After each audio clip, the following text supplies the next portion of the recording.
내가 만약 고급 차량을 사려고 하면서 10년 된 차량들조차 신경 쓰지 않는다면 내가 얼마나 멍청해 보이겠어. 사실 평균적으로 10년 된 고급차는 원래 가치의 65, 75%까지 감가상각돼서 사라져버려. 물론 그중 많은 차량들은 심지어 85%까지도 감가상각돼. 정말 놀라운 가격에 살 수 있는 거지, 솔직히 말해서. 요즘 나오는 신형 고급차들은 플라스틱이 50, 80%더 많고 문제도 100가지나 더 많아. 하이브리드 구동 방식도 훨씬 많아졌고 터보 3기통이나 4기통 엔진도 확실히 더 많아졌지. 그렇다면 왜 10년 된 이런 구형 고급차들을 더 많이 알아보지 않을까? 정말 좋은 가격이고 정말 훌륭한 구매 기회거든. 솔직히 말해서 내가 여기 꽤 방대한 목록을 준비했어. 내가 지난 몇 년 동안 했던 리뷰 중 일부를 공유하고 싶어. 2016년, 2017년쯤으로 거슬러 올라가서 내가 정말로 네 운전 경험을 확실히 만족시켜 줄 거라고 믿는 특정 차량들도 있어. 나는 운전하는 걸 정말 좋아해, 솔직히 말해서. 소파 같은 물렁한 차를 느긋하게 몰고 다니는 건 별로 좋아하지 않아. 나는 활기찬 차를 운전하는 걸 좋아해. 이런 차들은 운전이 즐겁고 좋은 가격에 살 수 있다는 점이 가장 좋아. 많은 사람들이 오래된 중고 럭셔리차 운전을 두려워하지만 이걸 기억해. 문제는 오늘날의 차량들이 100%더 복잡해졌고 앞으로 20년이 지나면 더 복잡해질 거라는 거야. 내 말은 지금 차량들의 복잡성 수준과 그 차들을 정비하는 데 드는 비용이 너무 높아서 말로 다 표현할 수 없을 정도야. 그러니까 다시 말해서 주행거리가 적당한 10년 된 고급차는 훨씬 덜 위험하다는 거야. 그런 차들 중 상당수는 아직도 직접 고칠 수 있어.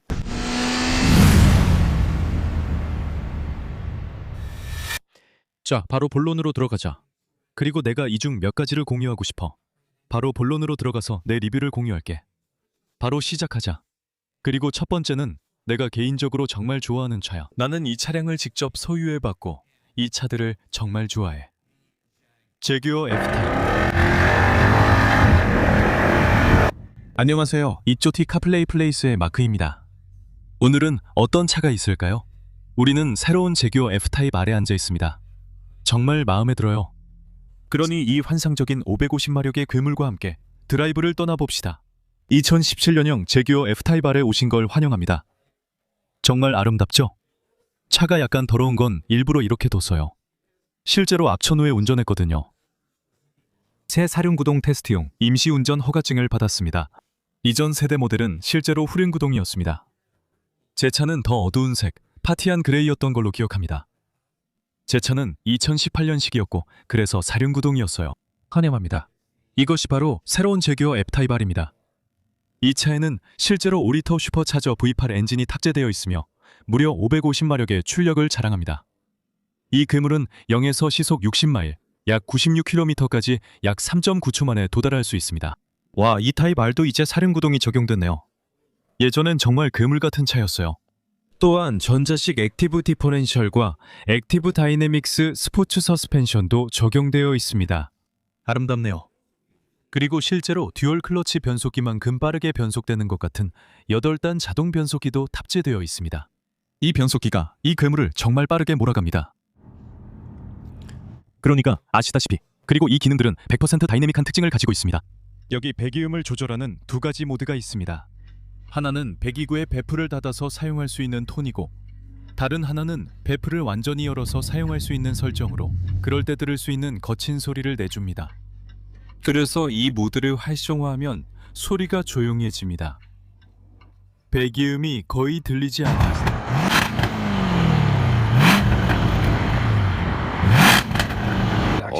좀 더 일반적인 대형 엔진을 가진 고급차처럼 들리죠. 하지만 이 차가 신차로는 10만 5천 달러였는데 10년이 지난 지금은 3만 5천 달러에 이런 차를 구할 수 있다는 거죠.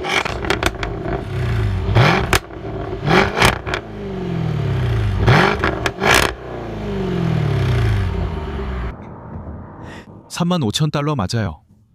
이 차들은 70, 75%나 가격이 떨어졌죠. 제규어라면 예상할 수 있는 일입니다. FTA를 싫어할 이유가 없어요.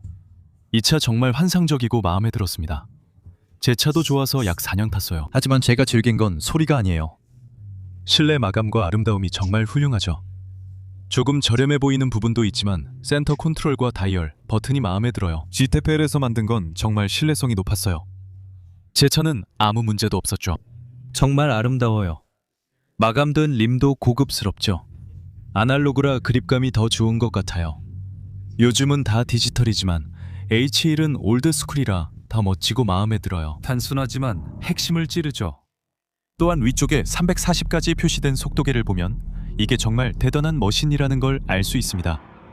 네, 정말 아름다운 차네요. 외관 디자인도 정말 멋지고 잘생긴 스타일입니다. 정말로요. 정말 예쁩니다. 이 제규어는 반응이 무척 즉각적이라 가속 페달이 온오프 스위치처럼 반응합니다. 그렇죠. 이 차가 원래 그렇습니다. 이럴 때야말로 이 차 본닛 아래 무엇이 있는지 진정으로 느낄 수 있습니다. 이런 고속도로 진입로를 달릴 때 이 차의 진가를 느낄 수 있습니다. 이런 순간이 모든 걸 가치 있게 만듭니다. 직선 구간에 들어서서 진입로로 들어서게 됩니다.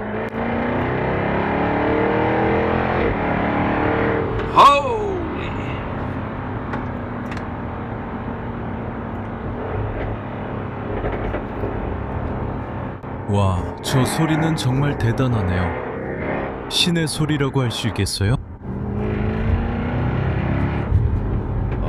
그래서 질문은 이 차가 제가 현재 타고 있는 가야르도를 대체할 수 있을까요? 솔직히 말씀드리자면 이런 차들은 이제 더 이상 그렇게 만들지 않아요. 5리터 V8 슈퍼차저 엔진. 이 그런 퍼포먼스와 사운드를 내고 사륜구동이라 실제로 도로를 꽉 잡아줍니다. 글쎄요, 한 70% 정도에서는요. 제가 포럼에서 많은 사람들이 이야기하는 유일한 문제는 간혹 연료 인젝터에 문제가 생긴다는 점이에요. 그걸 빼내는 게 정말 번거롭죠. 넓은 파이프는 금이 가거나 누수가 생길 수 있습니다. 슈퍼차저의 스프링도 문제가 될 수 있어요. 이런 문제의 대부분은 정비 시 함께 해결할 수 있습니다. 리어 디퍼렌셜도 정비만 잘하면 되고 제데프 8단 변속기는 정말 튼튼합니다. 기본적인 V8 엔진 자체도 아주 견고합니다. 전자장치 문제는 없었고 인포테인먼트만 문제가 있었어요. 하지만 정말 멋진 차입니다. 저는 그 차를 다시 소유할 의향이 충분히 있습니다. 정말 마음에 들어요. 사실 저는 요즘 데일리카를 다시 차고 있었어요. 가격이 정말 많이 내려갔거든요. 이제는 구할 수 없어요.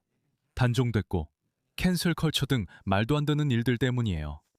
이렇게 훌륭했던 차들이 이제는 더 이상 찾아보기 힘들어요. 구할 수가 없죠. 사람들이 이제 그 사실을 알아차려 차를 꼭 붙잡고 있어요. 하지만 다음 차도 정말 훌륭한 차입니다. 몇 년 전에 이 차를 한번 몰아봤는데 저는 VAG 그룹 차량을 딱히 좋아하는 편은 아니지만 솔직히 말씀드릴게요.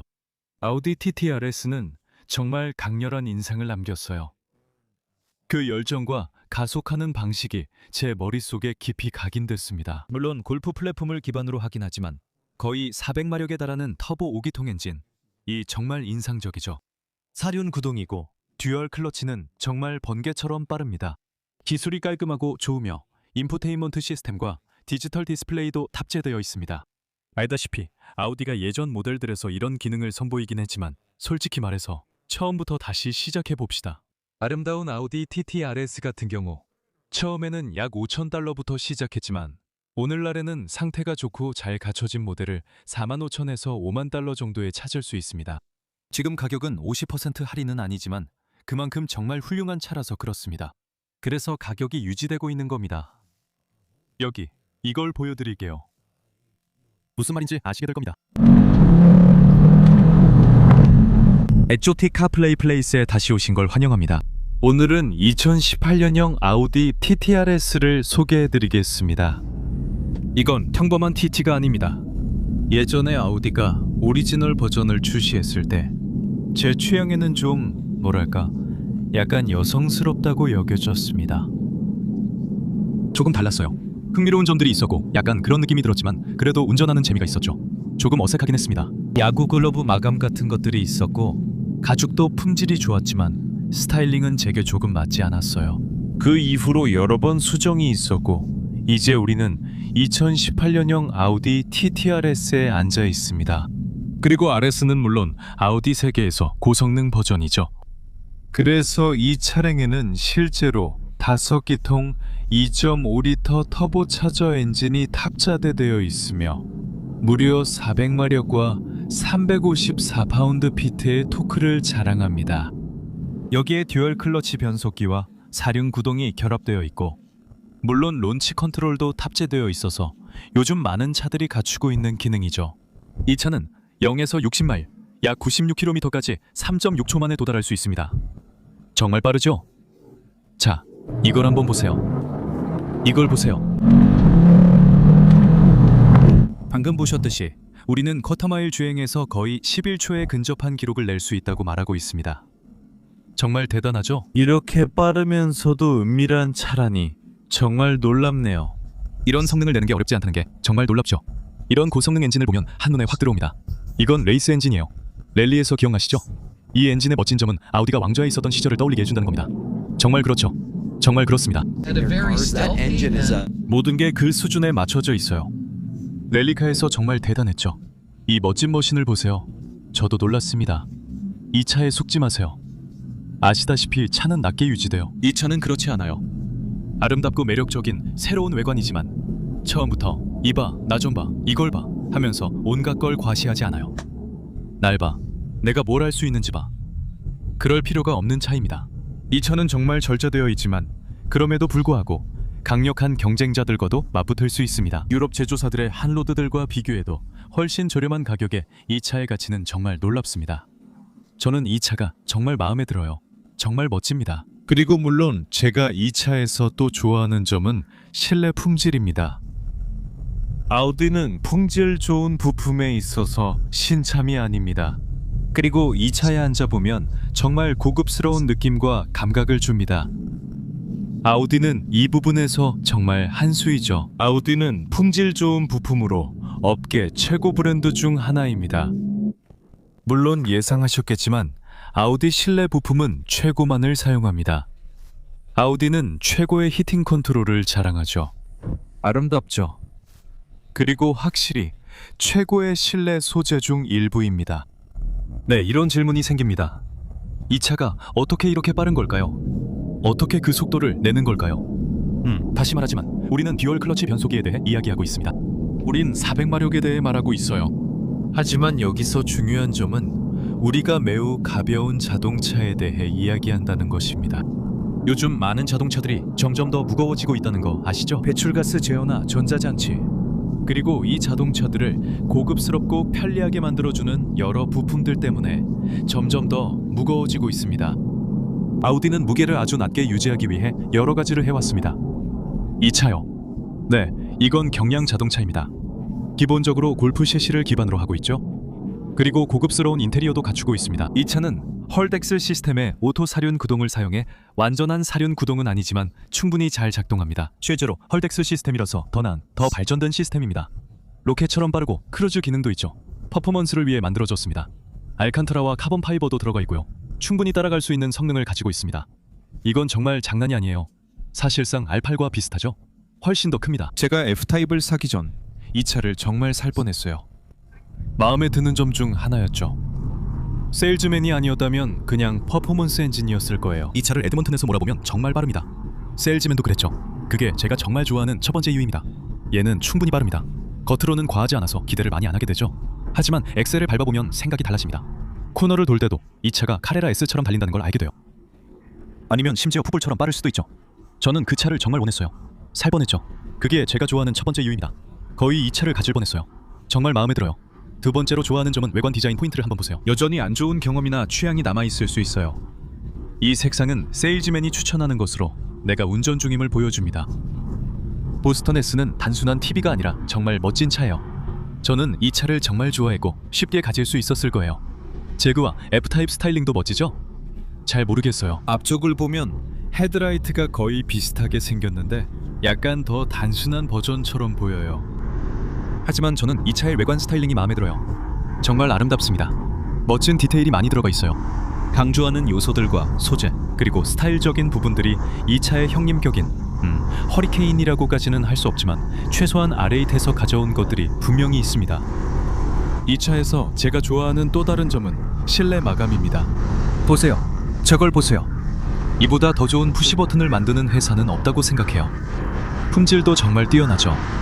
포르쉐도 있지만 왜 FWS를 내놓았을까요? 이건 DRS만큼이나 훌륭합니다. 더 바랄 게 없어요. 스티어링 휠의 버튼 품질도 부드럽게 눌리고 소프트 터치 소재까지 모든 게 최고급입니다. 그리고 여기에는 카본 파이버가 부족하지 않아요. 여기 작은 L 컴퍼니 버튼들과 스위치 패널을 보세요. 이 차의 인테리어 소재는 정말 놀랍습니다. 이제 이 차가 뭔가 보여줄 수 있겠네요. 몇 가지 수치도 있습니다. 문이 무겁게 느껴져요. 이건 여전히 같은 세대 타입입니다. 품질이 느껴져요. 마치 이 전체에 고급이라고 써 있는 것 같아요. 이 차는 정말 아름답고 제가 좋아하는 점이 두 가지나 있어요. 제가 좋아하는 세 번째는 뭘까요? 세 번째로 좋아하는 점은 정말 슈퍼카 수준의 성능이 비교적 저렴한 가격에 담겨 있다는 거예요. 그리고 제가 비교적이라고 말하는 이유는 8만에서 9만 캐나다 달러가 결코 싼 가격은 아니지만 사실상 새 디젤 픽업 트럭 한 대 값과 비슷하다는 거예요. 제 말은 그런 트럭은 금방 비용이 올라가게 된다는 거죠. 제 말은 그 트럭은 금방 팔릴 거예요. 아, 젠장. 여기서는 아무도 이걸 못 볼 거예요. 이것도 바뀔 거잖아요. 그렇죠? 이 차는 RS고 독특한 색상이니까 어느 정도 가치는 유지할 거예요. 가치가 오르지는 않겠지만 감가상각률이 아주 낮을 거라고 기대해야죠. 그냥 이 차가 정말 좋아요. 난 이 차의 히터 조절 장치도 좋아해요. 저는 이 접근성이 정말 마음에 들어요. 그리고 보세요. 이게 예전에 제가 이 차를 리뷰하던 데였어요. 스티어링 휠에 있는 컨트롤들이죠. 이게 정말 모든 걸 한 번에 할 수 있게 해줘요. 저는 그걸 아주 명확하게 예측했어요. 스티어링 휠의 매력은 모든 조작이 가능하다는 점이에요.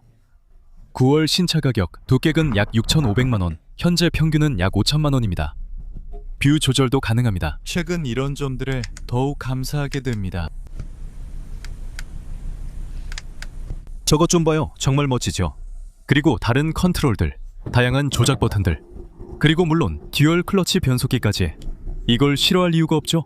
요즘 듀얼 클러치를 사용하는 브랜드라면 제 기준에선 확실히 매력이 있다고 봐요. 여긴 DCT, 더블 클러치 트랜스미션이라 ZF 8단 자동 변속기가 쓰였고 이건 토크 컨버터 자동 변속기입니다. 그래서 자동차들은 DCT는 빠릅니다. 네, 정말 빠르죠.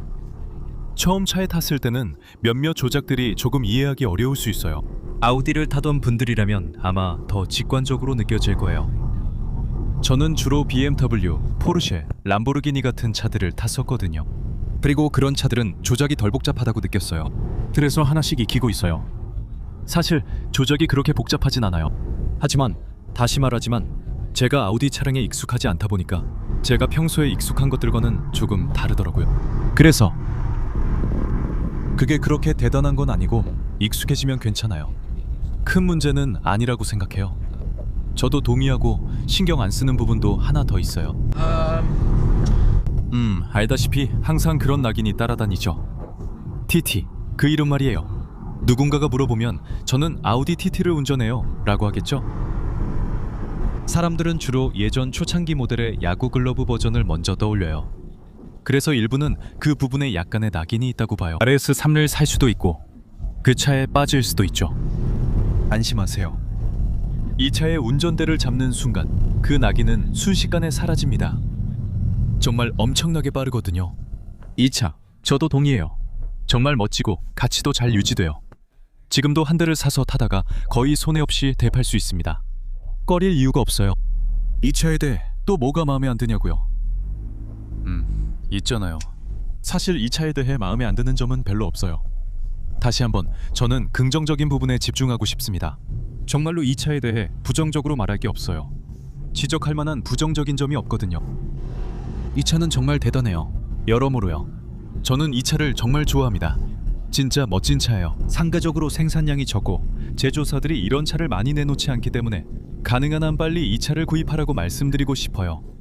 이런 차는 많지 않으니까요. 100% 확신합니다. 좋아요.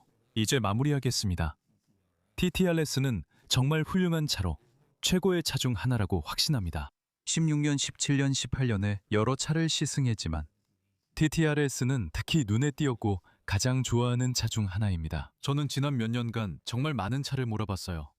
그게 그 시기의 하이라이트 중 하나였고 그땐 차의 품질도 더 좋게 느껴졌어요. 품질이 느껴졌죠?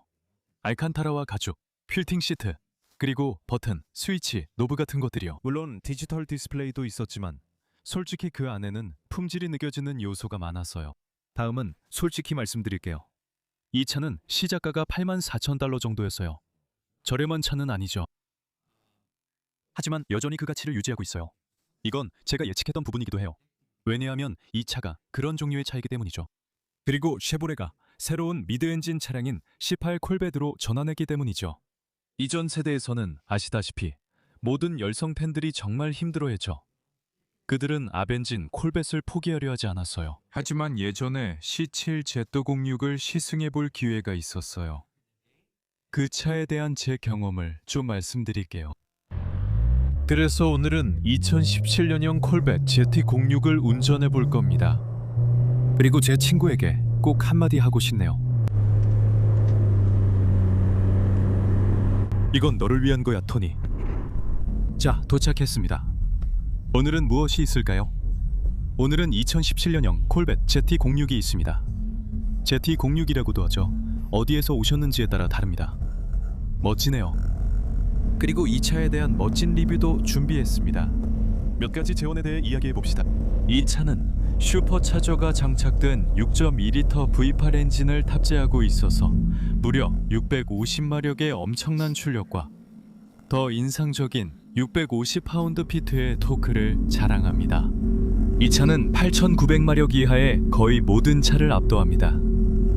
정말 말도 안 되는 성능이죠. 이 차는 이탈리아 슈퍼카와 맞먹는 속도를 자랑하며 단순히 외모로만 선택하는 차가 아닙니다. 다시 말하지만 이전 세대 GT-R1도 정말 거의 마법과 같았죠. 그 차는 슈퍼차저가 장착된 V8 엔진이었습니다. 여러분이 카마로 ZL-12나 ZL-11이 구한다면 제 친구가 6개월 전에 그 차를 소유했고 제가 리뷰도 했었습니다. 0에서 60마일까지 사실 3.4초입니다. 그리고 그렇게 느린 유일한 이유는 휠 스핀이 심하고 출력을 제대로 전달하기가 어렵기 때문이죠. 쿼터마일 기록은 정확히 11초입니다. 이 차들은 정말 빠릅니다. 이 차처럼 발릴 수 있는 건 많지 않다는 걸 믿으세요.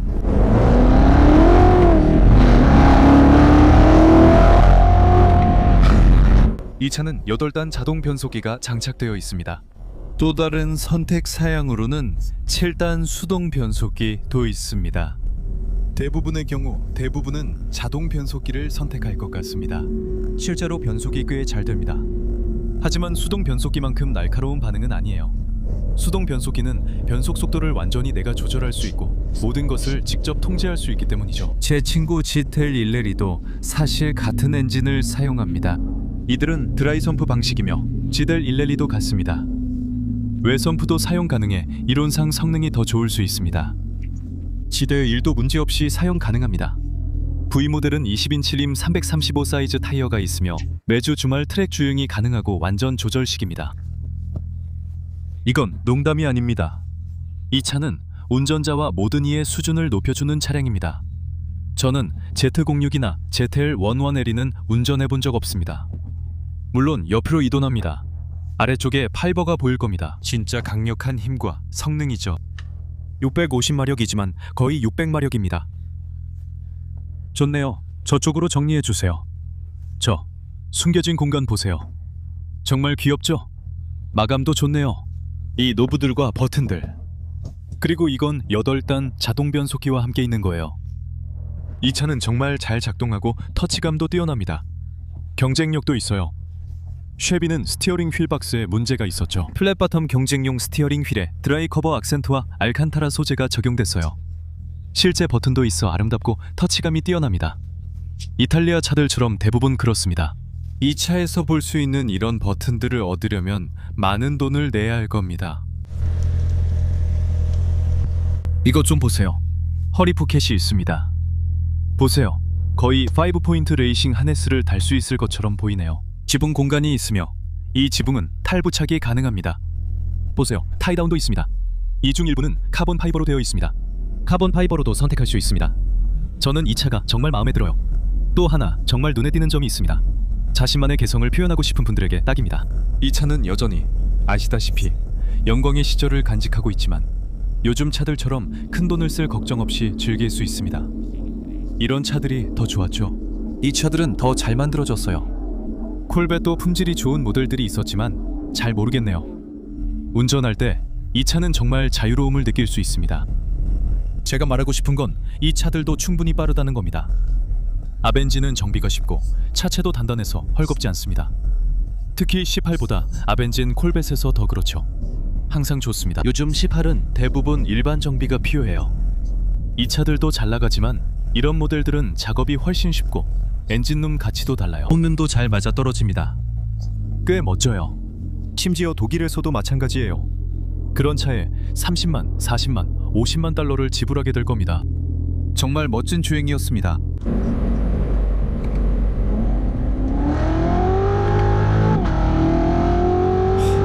아, 그래요?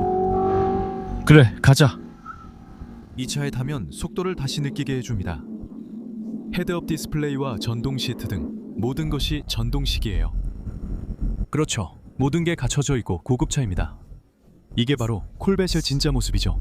뭐가 마음에 안 들겠어요? 저는 항상 콜벳을 좋아했어요. 저는 항상 콜벳이 파워와 성능, 외관 모두 강렬하다고 생각했어요. 모두가 저 오토바이 탄 사람 보이시죠? 그 사람은 일종의 새로운 미드 엔진 콜벳에 관심을 보이고 있었어요. 이건 쉐보레에서 꽤 조용히 넘어간 부분이죠. 그는 차를 살펴보고 있어요.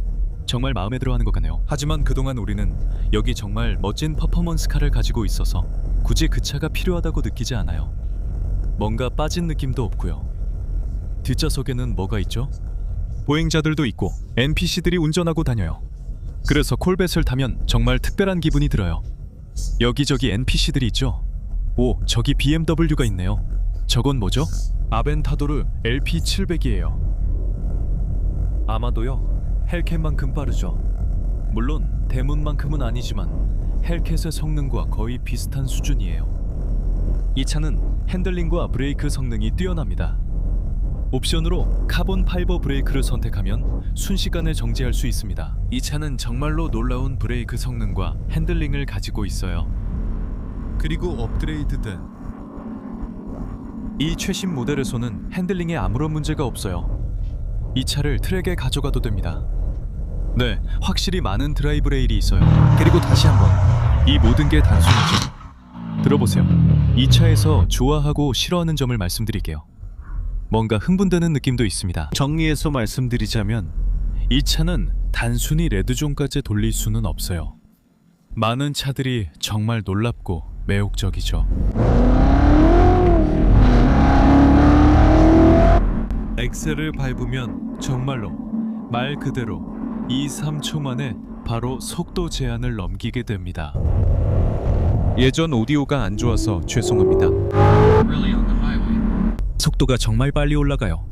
와, 정말 대단하네요. 진짜로 그래요. 믿으세요. 그래서 트랙션 컨트롤이 켜져 있는 거예요. 휴일 속도가 매우 빨라지고 있습니다. 사실 꽤 과도합니다. 정말로 여전히 스스로를 아주 잘 제어할 수 있어요. 대단하네요. 그래서 그런지 옵션이 있으면 정말 인상적이에요. 자동 변속기를 선택할 수 있습니다. 람보르기니를 650으로 쉽게 대체할 수 있어요. 정말 놀랍습니다. 아시겠어요? 실제로 그게 현재 CHZ06보다 더 잘 힘을 전달합니다. C0Z06 또 다른 오화 플랫플레인 크랭크입니다. 인상적인 유닛이고 소리도 멋지지만 제겐 잘 모르겠네요. 이게 더 좋은 소리를 내는 것 같고 슈퍼차저 특유의 소리도 들립니다. 자, 들으셨죠? 어디든지 운전할 수 있습니다. 미국 전역이나 가넷 어디서든 이 차를 몰고 다닐 수 있고 거의 모든 딜러십에서 서비스를 받을 수 있습니다. 정말 아름다운 차입니다. 그리고 이 차량의 서비스도 지원받을 수 있습니다. 이를 악물고 아무 일도 일어나지 않기를 바라는 그런 느낌이 들지 않습니다. 전국 어디든지 쉐보레 딜러십에 차를 가져갈 수 있습니다. 그게 정말 마음에 들어요. 그런 점이 정말 좋습니다. 이런 성능에도 불구하고 이 차를 도로에서 운전해도 죄책감을 느낄 필요 없습니다. 저도 동의합니다. 세 번째로 또 하나 큰 요소가 있습니다. 제가 이 차에서 정말로 좋아하는 점은 바로 스타일링, 외관 디자인입니다. 솔직히 말씀드리면 역사적으로 콜벳은 항상 저에게 흥미로운 차였습니다. 특히 랩드와 블록에서요. 후륜 구동과 대형 엔진이 장착되어 있다는 점만으로도 꽤 매력적이었습니다. 하지만 저는 콜벳의 긴 앞부분과 짧은 뒷부분 때문에 비율이 맞지 않아 스타일을 좋아한 적이 없습니다. 그리고 어떤 사람들은 그런 이유로 그 스타일을 좋아하지만 저에게는 그 스타일이 별로 와닿지 않았습니다. C7과 C64는 제게 정말 아름답게 느껴집니다. 그리고 그들은 앞부분과 뒷부분의 비율을 완벽하게 맞췄다고 생각합니다. 그 전에는 조금 길고 기대감이 있었는데 지금은 마음에 듭니다. 하지만 이 차들은 정말 놀라운 차들입니다. 이 차는 DL6 I think is worth the step. 앞부분의 비율을 조금 줄였습니다. 딱 알맞게. 무슨 말인지 아시겠죠? 균형이 아주 잘 맞아요. 앞부분에서 중간 그리고 뒷부분까지 이 차는 훨씬 더 균형이 잘 잡혀 있습니다. 그리고 딱 알맞은 비율이라는 느낌이 들어요. 이 차는 정말 멋집니다. 정말 마음에 들어요. 실내 디자인도 마찬가지로 디자인 얘기를 하자면 예전보다 훨씬 좋아졌어요. 정말 놀라워요. 여전히 약간 조종석 같은 운전자 중심의 느낌이 있죠. 품질 관리도 그렇고 예전처럼 덜컥거리는 소리도 안 나고 이런 부분들이 많이 개선됐어요. 카본 파이버 느낌도 있고요. 외관도 전혀 바뀌지 않았어요. 촌의 집에 나오는 척 외관 같지만 사실 그렇진 않아요. 품질이 롤스로이스나 BMW만큼 뛰어나다고는 할 수 없어요. 이 차의 아쉬운 점이요? 그래도 예전보다 많이 좋아졌어요. 솔직히 말해서 예전에 비하면 정말 많이 발전했어요. 제 초기 경험 중 하나가 1981년식과 1986년식이었거든요. 그때 차들은 고물이었지만 이건 정말 좋아요. 지금은 제가 좀 까다로운 거죠. 있잖아요. 자동 변속기는 제 취향이 아닐 수도 있어요. 많은 차들이 그렇게 나오긴 하지만 그건 그냥 선택 사항이죠. 꼭 고를 필요는 없는 것 같아요. 저는 수동 변속기만큼 자동 변속기가 마음에 들지는 않았어요.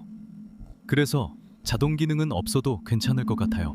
그래도 잘 작동하고 좋은 타협점이지만 그게 제가 정말 좋아하지 않는 유일한 점이에요. 약간 더 느린 느낌이 있어요. 어떤 부분에서는 반응이 느린 것 같아요. 그리고 업시프트도 약간 느리고 신중하게 이루어져요. 여기 있는 세 개의 칼라는 좀 뒤집히는 느낌이었어요.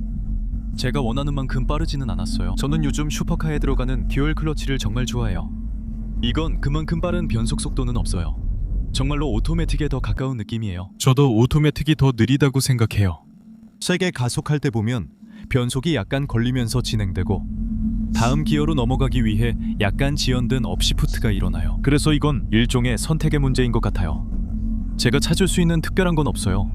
일상 운전에서의 유연성을 원하나요? 아니면 출력 성능을 원하나요? 그래서 그건 상황에 따라 달라져요. 하지만 이건 제가 탈 차예요. 코르벳처럼 이음새나 이질감이 없어요. 삐걱거리지도 않고 덜컥거리지도 않아요. 흠잡을 데가 없죠. 보세요. 심지어 문과 시트의 스티치도요. 이제는 싼 패널 같지 않아요. 이런 부분도 그렇고 포장도 그렇죠. 렉서스 같은 차들을 봐도 요즘에는 더 많은 스티치를 사용하고 있어요. 가격도 그렇고요. 멋지죠. 저에게는 이게 쉐보레와 콜벳의 딱 좋은 지점인 것 같아요. 품질 면에서는 아마 여기서 가장 잘 맞춘 것 같아요. 그리고 나서 18에서는 제 생각에 속도와 변속 면에서 약간 실망을 줬던 것 같아요. 변속기 문제와 여러 가지 다른 문제들도 있었죠. 하지만 지금은 훨씬 나아졌어요. 어쨌든 이게 여러분께 요약이 되었길 바랍니다. 이 차에 대한 저의 장점과 반점이었습니다. 그리고 이 새로운 콜벳의 성능 수치를 여러분께 요약해드리려고 합니다. 정리하자면 구독과 좋아요, 댓글 잊지 마시고요. 곧 다시 이야기 나눌 수 있길 바랍니다. 다음 영상에서 꼭 뵙고 싶어요. 저는 더 많은 퍼포먼스카를 다시 소개할 예정입니다. 이건 확실히 구독 버튼을 누를 만한 가치가 있습니다. 아직 많습니다. 퍼포먼스카는 아닙니다. 저는 그 생각에 동의하지 않습니다. 이 차는 진정한 퍼포먼스카입니다. 자, 다음으로 넘어가겠습니다. 제가 다음으로 꼽은 것은 이 차가 슈퍼카라는 점입니다. 그리고 많은 분들이 공감하시겠지만 이 차는 알아보기 쉽고 최고의 가치 보존력을 가진 차일 것입니다. 이제 정말로 한 단계 업그레이드하고 싶고 돈을 쓸 준비가 되셨다면 여기 614 모델 이 약 10만 달러부터 시작하는 차가 있습니다. 그리고 그 차들은 지금까지도 수년이 지난 후에도 여전히 약 25만 달러 이상에 거래되고 있습니다. 27만 5천 달러에 거래되는 것도 본 적이 있습니다. 지금 이야기할 차는 람보르기니 우라칸입니다. 간단히 살펴보겠습니다.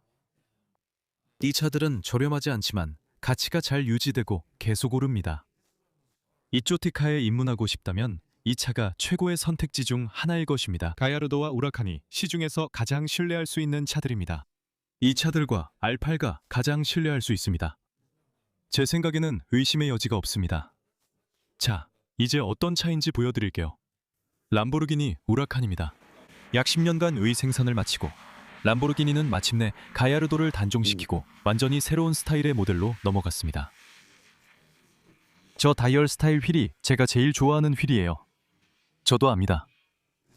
이건 582 모델이지만 저런 스타일의 휠이 달려 있어요. 저는 그 휠에 반해버렸죠. 사실 그들은 당신이 다른 모델이나 트림 라인으로 업그레이드하길 원하는 것 같아요. 하지만 저는 이 휠이 마음에 들어요. 이제 허리케인뿐만 아니라 615에도 앞 스포일러가 있습니다. 이 차의 많은 부품에는 육각형 디자인이 들어가 있습니다. 그리고 같은 종류의 디자인 요소가 이제 이 차의 뒤쪽에도 있습니다. 아, 참고로 저 보닛 아래에는 5.2L V10 엔진이 들어있고 약 600마력 정도를 냅니다. 네, 허리케인은 다시 4륜구동과 2륜구동 두 버전으로 출시됩니다. 냉각을 위한 에어벤트입니다. 그리고 다시 한번 육각형을 볼 수 있습니다. 육각형이죠? 네, 그게 람보르기니의 테마입니다. 육각형 기어, 핸들, 인테리어 트림까지요. 보이시죠? 여기서도 테마가 반복되며 벌집 모양 그릴에서 육각형이 보입니다. 6000덱4 600마력 이상의 0-60마일 가속은 약 2.5초였습니다. 초고속 자동차에 다시 육각형 테마가 적용되고 아래엔 카본 세라믹 브레이크도 있습니다. 정말 최고의 사운드 중 하나입니다. V10 엔진은 앞으로 10년간 티모라리오스에서 계속 사용될 겁니다. But it's 사람들은 이미 그건 알아서 가격이 오르기 시작합니다. 스티어링 휠 중앙이 육각형인 걸 보세요.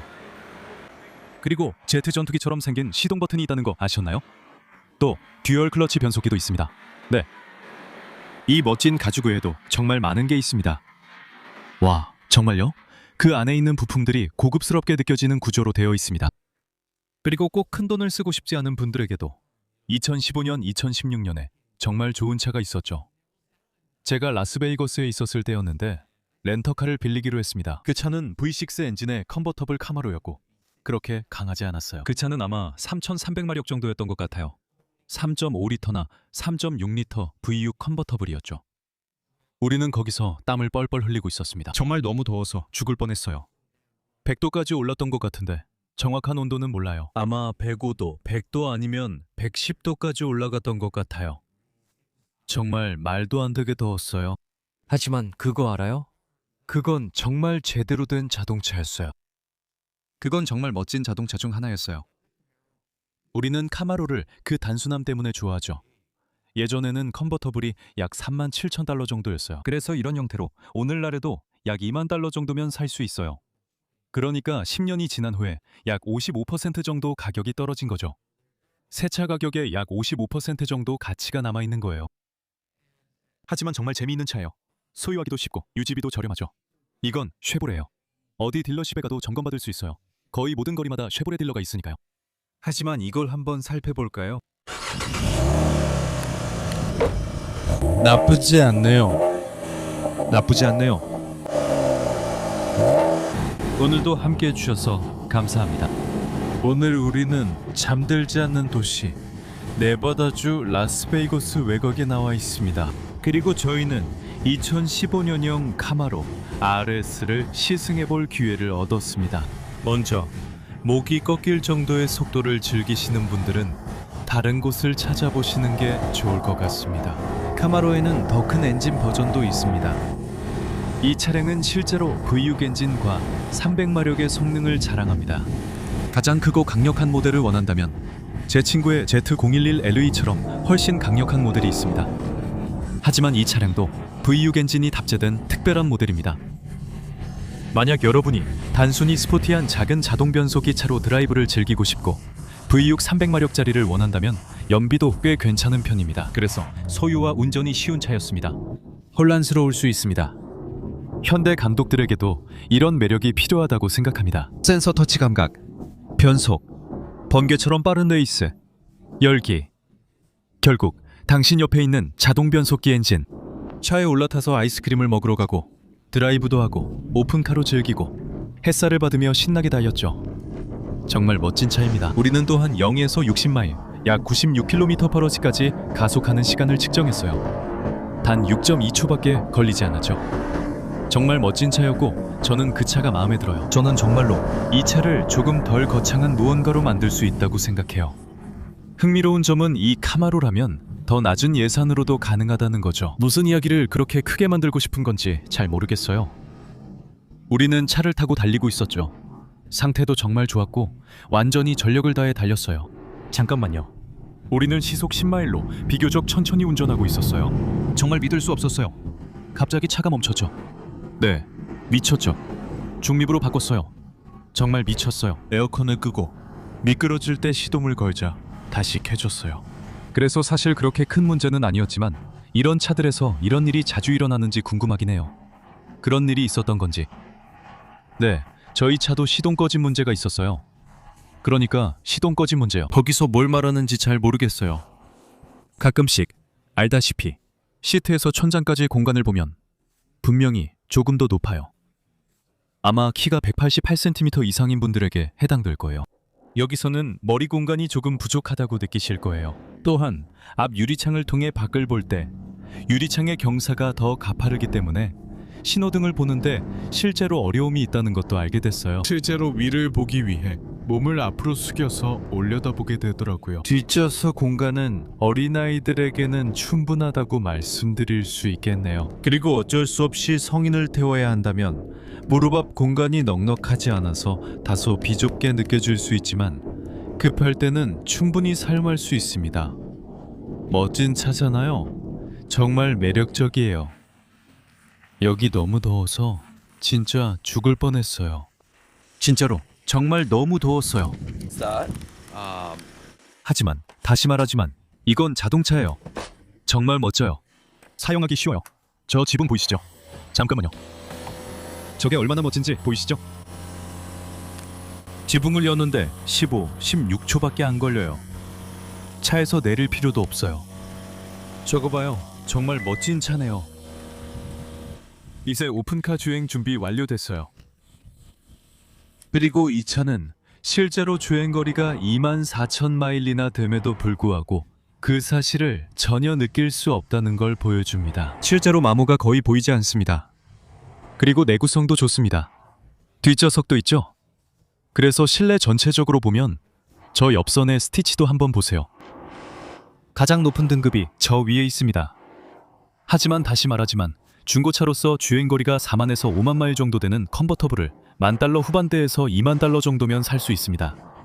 이런 차를 가질 수 있는 거죠. 그래서 소유하기에 꽤 쉬운 차입니다. 카마로 RS는 사실 정말 좋습니다. 조향이 약간 느린 편이지만 적당한 속도에서는 코너에서 차가 매우 중립적으로 유지됩니다. 가속력이 꽤 강하다는 사실과 맞물려 있습니다. 이 차는 도로에서 인기가 많습니다. 코너에서도 매우 중립적입니다.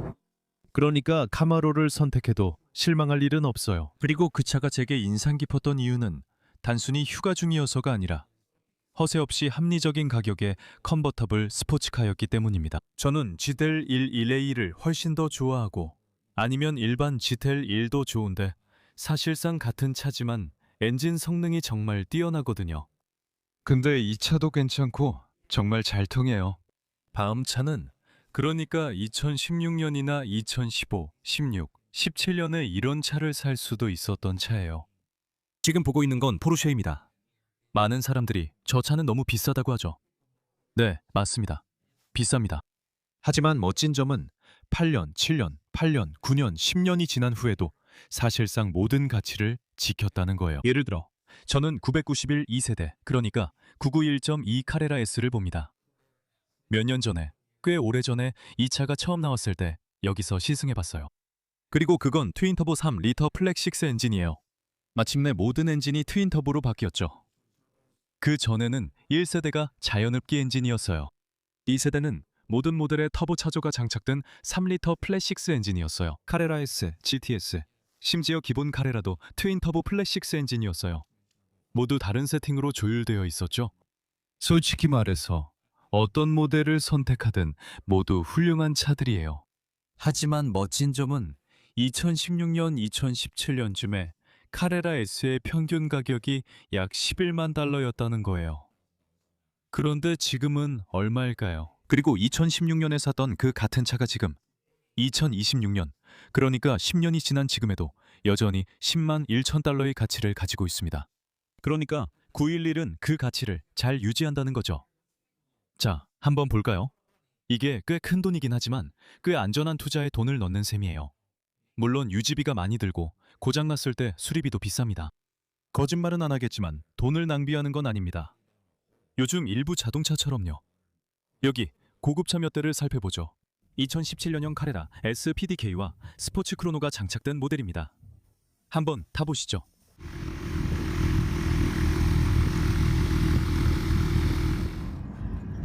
아름답네요. 먼저 몇 가지 말씀드릴게요. 실내에서 새 스티어링 휠이 마음에 듭니다. 911 멋집니다. 플랫6 엔진과 390마력 트윈 터보가 보이고 곳곳에 브러시드 알루미늄 느낌이 있습니다. 보세요. 저는 지금 992보다 이게 더 좋아요. 실내가 여전히 올드스쿨 느낌이에요. 스포츠 크로노 패키지와 대시보드의 스포츠 크로노가 정말 멋진 업그레이드입니다. 3.9초 쿼터마일은 약 12초입니다. 여기 뒤쪽도 보세요. 아이들 태울 공간이 있고 충분히 빠릅니다. 골프채 등 원하는 물건도 실을 수 있어요. 네, 품질도 뛰어납니다. 이건 911이에요.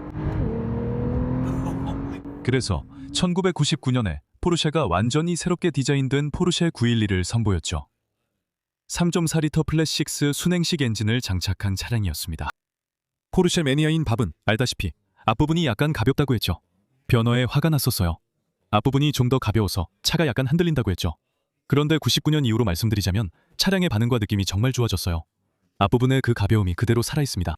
이 차량들의 마감과 완성도 그리고 성능은 극적으로 달라졌습니다. 이 차량에는 4가지 주행 모드가 있습니다. 주행 조건에 따라 몇 가지 기본 모드와 스포츠 플러스 모드가 제공됩니다. 스포츠 모드는 배기구를 열어 진한 배기음을 내며 서스펜션도 더 단단해집니다. 스포츠 플러스는 추가 옵션을 제공합니다. 네, 멋진 배기음을 들을 수 있습니다. 그게 저에게는 큰 매력 포인트라고 생각합니다. 그리고 스포츠 크로노도 훌륭한 업그레이드입니다. 제가 여기서 운전한 PDK는 정말 훌륭합니다. 듀얼 클러치 변속기로 예전엔 7단 자동보다 오래된 모델을 타며 더블 클러치라 불렀습니다. 이 변속기는 업계 최고 수준이며 매우 매끄럽습니다.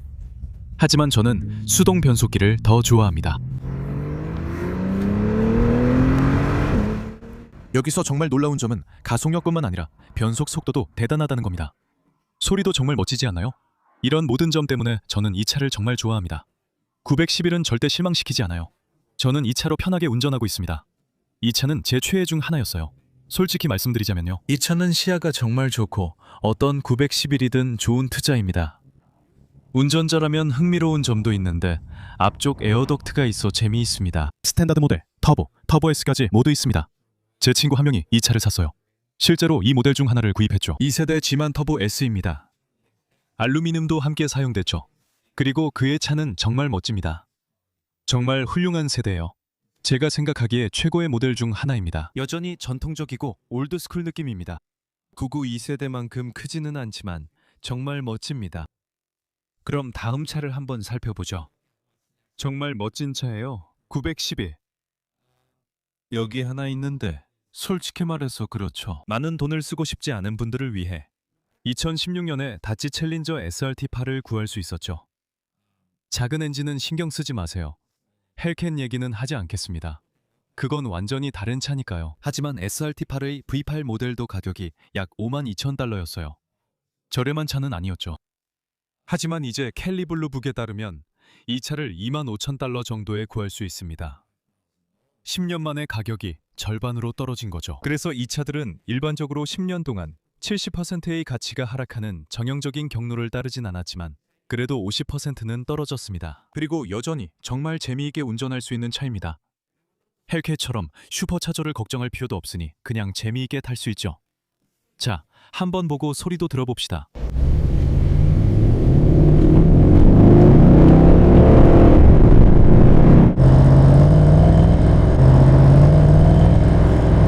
와, 소리가 끝내주네요.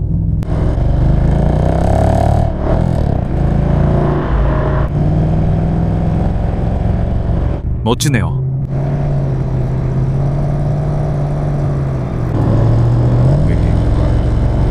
저는 이 자동차 배기음의 묵직함이 정말 좋아요.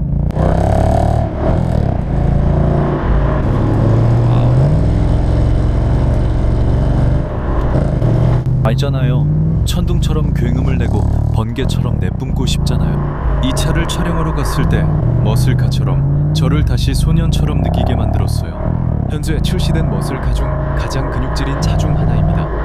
아마도 가장 다듬어지지 않은 차일 거예요. 요즘 머스탱은 독립식 리어 서스펜션 덕분에 많이 다듬어졌고 카마로도 마찬가지예요. 이제는 특히 GL1과 ZD28 같은 모델들은 트랙 주행에 더 초점을 맞춘 차들이 됐어요. 하지만 이 차는 그냥 순수하게 멋진 차예요. 그래서 이런 순수한 머슬카의 매력을 좋아한다면 정말 좋죠.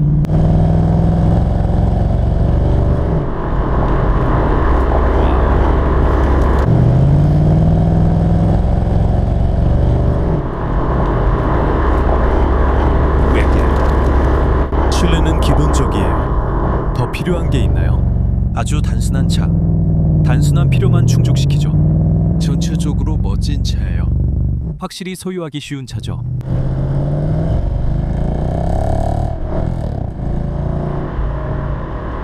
네, 저도 정말 좋아요.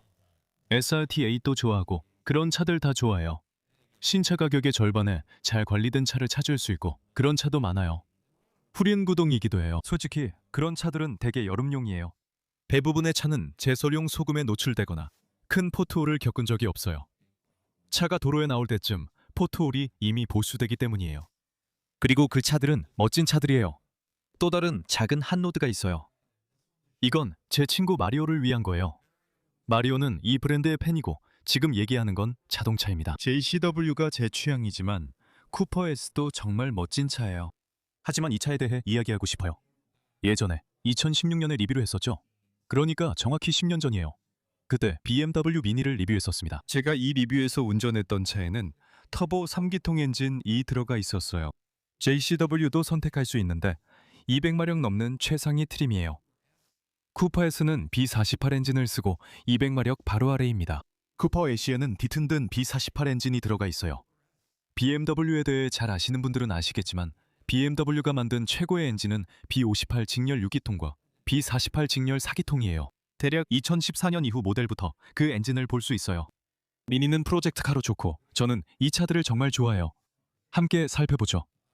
이 숫자에서 알 수 있듯 쿠퍼 S는 새 차일 때 3만 달러였고 10년이 지나도 약 1만 5천 달러의 가치를 유지합니다. 그래서 매우 경제적입니다. 재미있는 차가 많고 주행거리가 적은 차량도 있습니다. 함께 살펴보시죠. 안녕하세요. 저는 마크이고 이그조틱 카플레이 플레이스와 함께합니다. 오늘은 새 BMW 미니를 리뷰하겠습니다. 이 차는 2016년식이고 실제로 자동 변속기가 장착된 기본 모델입니다. 물론 이 조합이 가장 스포티한 조합은 아니죠. 이 차에는 수동 변속기가 필요합니다. 그게 진짜 매력이라고 할 수 있겠네요. 이후 모델들은 실제로 듀얼 클러치 변속기 DCT BMW의 ZF 8단 변속기가 아니라 DCT입니다. 2리터 엔진이고 자동 변속기입니다. 16년식이나 17년식 구입 시 나쁘지 않습니다. 듀얼 클러치로 변속이 빠르고 부드럽습니다. 예전 차량들이 사용하던 CVT나 토크 컨버터 자동 변속기보다는 그렇게 둔하지 않습니다. DCT가 훨씬 더 빠릅니다. 이전 세대의 4기통 엔진들입니다. 이 차량은 약 134마력에 162파운드-피트의 토크를 가지고 있어서 가속 페달을 밟으면 꽤 강한 추진력을 느낄 수 있습니다. 그리고 세 가지 선택 모드가 있는데 경제 모드가 있고 그 다음에는 중간 단계 모드가 있습니다. 이 모드는 트랙션 컨트롤, 스로틀 반응 등 모든 것이 중간 수준으로 조정되어 있습니다. 그리고 이 차량에는 스포츠 모드도 있는데 이 모드는 모든 것을 더 타이트하게 만들어줍니다. 실제로 굉장히 재미있습니다. 스로틀 반응이 훨씬 더 날카로워집니다. 파워를 확실히 느낄 수 있고 멋진 테마도 제공합니다. 여러 모드를 설정하면 센터 대시보드에 다른 조명 테마가 표시돼요. 이 인테리어가 정말 마음에 들어요. 저걸 보면 예전 기아차가 떠오르네요. 여러 면에서 소울 기억나죠? 500 뮤직비트도 꽤 멋졌어요. 전부 다 적용되어 있죠. 약간 독특해요. 이상하긴 한데 이 크기의 차치고는 꽤 저렴한 편이에요. 나쁘지 않죠? 그러니까 아직도 잘 작동하니까요. 저는 사실 최근에 이 새로운 미들 휠베이스 모델을 시승해봤는데 품질이 많이 올라갔더라고요. 그리고 쿠퍼 S 4도어와 B48 엔진도 시승해봤어요. 그건 쿠퍼 S였고 4도어 또는 5도어 버전이었어요. 이름을 잘 모르겠네요. 크기와 가격이 중요한데 저는 그 모델을 덜 좋아해요. 그게 원래 오리지널의 진짜 느낌. 그러니까 3도어. 나 기본적으로 이 도어 해치백의 감성을 좀 빼앗아가는 것 같아요. 제 생각에 이 버전이 가장 좋습니다. 저렴한 느낌이 전혀 없고 핸들은 더 두껍고 거친 느낌으로 손에 잘 감기며 스포츠카 같은 느낌이 납니다. 그리고 또 한 가지 말씀드리자면 요즘 차들에 있는 전형적인 안전 기능들, 예를 들어 ABS 같은 안전 추가 장치들이 다 들어가 있어요. 위에 큰 썬루프도 보이실 거예요. 유리도 굉장히 많고요. 햇빛이 잘 들어와 실내가 밝고 이런 점이 장점이에요. 수납 공간은 많지 않지만 불편하지 않고 좌석을 접으면 하키 가방이나 골프채도 실을 수 있어요. 혼자나 친구 한 명이 탈 때 가능합니다. 뭐 그런 거 말이죠. 상당히 실용적인 차예요. 연비도 정말 좋고요. 운전하는 재미도 있고 바퀴가가 바깥쪽에 있어서 핸들링도 최고 수준인 차 중 하나예요. 각 모서리 끝에 바퀴가 있어 조향이 잘 되고 무게중심도 낮아 핸들링이 뛰어납니다. 기본적으로 앞과 뒤 두 개의 분리된 섹션으로 구성되어 있어요. 보시다시피 그럼에도 불구하고 이 차에는 자연광이 많이 들어옵니다. 15인치 휠이 장착되어 있는데 꽤 작아 보이지만 믿기 어렵겠지만 이 차에 정말 잘 어울립니다. 좀 작아 보이긴 하지만 아주 균형 잡혀 보이고 실제로 잘 작동합니다. 좋은 기능들이 몇 가지 있는데 물론 이미 언급한 내부뿐만 아니라 외부에도 있습니다. 품질도 좋고요. 10년이 지나면 50% 할인을 받을 수 있습니다. 꽤 괜찮은 할인입니다. 그리고 주행거리도 많습니다. 전면 그릴 같은 작은 부분들, 이런 작은 부품들이 약간씩 바뀐 것처럼 보여요.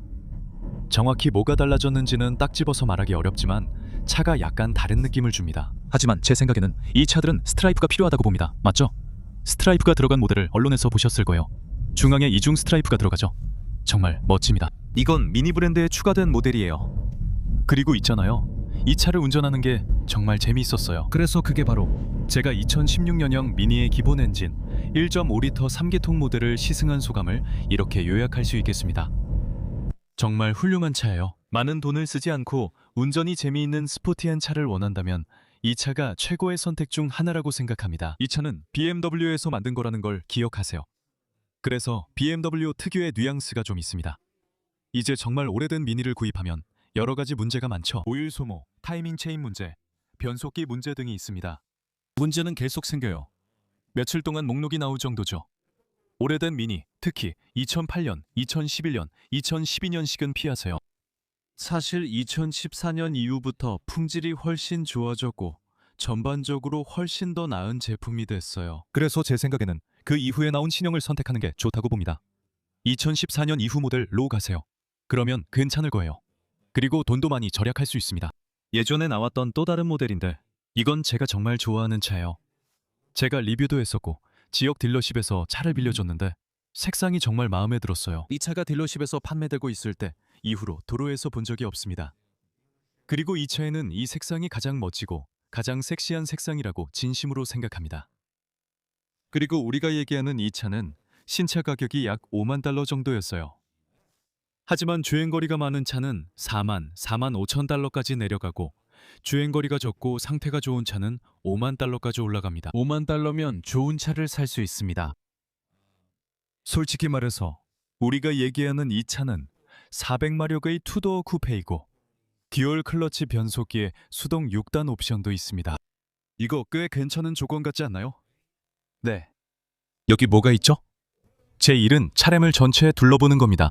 BMW가 기본 M4에 몇 가지 특별한 기능을 추가해서 컴페티션 패키지로 만든다는 사실 알고 계셨나요? 그중 몇 가지에 대해 이야기해 보겠습니다. 그리고 차량 외관을 한번 둘러볼 겁니다. 기본적인 것은 제외합니다. 저게 이전 세대 모델입니다. 그리고 우리가 감가상각의 이점을 누릴 수 있다는 점도 하나의 포인트죠. 또 하나는 바로 이 보닛 아래에 있는 엔진들입니다. 실제로 이런 엔진들은 정말 드물게 볼 수 있습니다. 패키지 중 하나라고 할 수 있겠죠. 그리고 GTA의 크랭크 허브 문제만 있으면 됩니다. 저도 그 부분을 좀 조사해봤어요. 그게 바로 하이엔드입니다. 카본이 쌓이긴 하지만 정말 멋진 차예요. 생산 대수도 적고 M3는 약 800대였던 것 같아요. 저는 이 차를 정말 좋아해요. 그 차들과 컴피티션 모델만이 이 독특하고 복잡해 보이는 휠을 장착하고 있습니다. 그리고 이 휠은 20인치입니다. 조금 복잡해 보이긴 하지만 정말 멋져요. 그리고 이 차의 또 다른 특징은 이 멋진 LED 헤드라이트입니다. 이건 기본 헤드라이트고 BMW가 자사 차량에 적용하는 어댑티브 LED입니다. 이건 M사와 컴피티션 패키지에도 적용돼요. 특별하지 않죠? 보세요. F 시리즈에서 볼 수 있는 것으로 키드니 그릴과 멋진 기능들이 있습니다. 이런 것들은 모두 기본 M사 사양입니다. 이제 넘어가죠. 제 생각엔 G 시리즈로 가면서 이런 것들이 다 망가졌다고 봅니다. 컴피티션 패키지에서 제공되는 또 다른 기능들은 바로 엔진의 마력을 높여준다는 점입니다. 기본 M사에 들어가는 동일한 3리터 엔진이지만 약간의 튜닝이 들어갑니다. 이 엔진은 444마력까지 나옵니다. 그래서 조금 더 튜닝이 들어간 거죠. 이 모델은 GTS와 기본 M사의 중간에 위치해 보닛 아래에 더 강한 에너지가 있습니다. 또한 컴피티션 패키지는 수동 변속기와 DCT 모두에서 선택할 수 있습니다. 기어 변속을 직접 즐기시는 분들도 제외되지 않았습니다. DCT를 선호하시는 분들도 마찬가지로 자, 이 소식이 반가우실 겁니다. 단순히 출력이 증가한 것뿐만 아니라 어댑티브 M 서스펜션도 추가되었습니다. 여기에는 새로운 스프링, 댐퍼, 그리고 안티롤바까지 모두 포함되어 있습니다. 또한 컴피티션 모델에는 액티브 M 디퍼렌셜도 이 패키지에 포함되어 있습니다. BMW는 경쟁사들이 트랙에서 새로운 기술을 선보이는 것에 점점 지쳐가고 있었습니다. BMW는 신선함이 필요해 트랙에서 차를 더 빠르게 만들기 위해 이런 기술을 추가했습니다. 컴피티션 패키지가 특별하다는 또 다른 힌트는 바로 차량 전체에 블랙 트림이 추가됐다는 점입니다. 그림자 부분에도 블랙 트림이 적용되어 있습니다. 작은 디테일이 추가됐습니다. 거울을 보면 또 다른 OSDM이 있고 색상은 블랙이 아니거나 다를 수 있습니다. LED도 있습니다. 스포일러를 보세요. 카본 파이버가 아닌 모든 트림, 전면 채널에 블랙 포인트가 추가됐습니다. 이 부분들이 블랙으로 되어 있습니다. 그게 바로 그들이 원했던 겁니다. 더 단단해 보이게 하려는 거죠. 하지만 나머지는 정말 미묘해서 겉으로 잘 드러나지 않아요. 그래서 마력 차이가 있습니다. 그 외에는 거의 표준 M과 비슷합니다. 여러분이 궁금해하셨죠? 이 차량의 전체 후면부 정말 공격적입니다. M4 컴피티션 패키지는 바로 그런 점에 중점을 뒀습니다. 그게 바로 표준 M4에 추가해서 특별함을 더해주는 미묘한 변화들이죠. 그래서 이것만을 위해 배기음을 한번 들려드리겠습니다. 채널 구독 꼭 해주시고 좋아요와 엄지척, 친구들과 공유도 잊지 마세요. 곧 다시 이야기 나누겠습니다. 자, 안녕히 계세요. 정말 멋진 차였어요. 저는 M4 컴피티션을 정말 좋아합니다. 제 말을 믿고 그 차를 직접 운전해보면 무슨 말인지 바로 알게 될 거예요. 시승하며 이 지역 딜러십의 영업 담당자와 리뷰했습니다. 그는 매우 친절했고 저는 이 차를 진지하게 살까 고민했고 지금도 정말 좋아합니다. 저는 이 차의 실용성과 작은 크기가 정말 마음에 들어요. 그리고 이 차는 약 65,000달러 정도의 가격으로 시작했죠. 이제 기다린 게 더 나았던 것 같아요. 왜냐하면 지금 이런 차들을 차고 있거든요. 65,000달러였던 차가 이제는 45,000달러 정도로 내려갔으니까요. 10년 8년이 지난 후에 우리는 거의 절반 가격이 된 차에 대해 이야기하고 있습니다. 하지만 아직 주행거리가 괜찮은 차들도 찾을 수 있어요.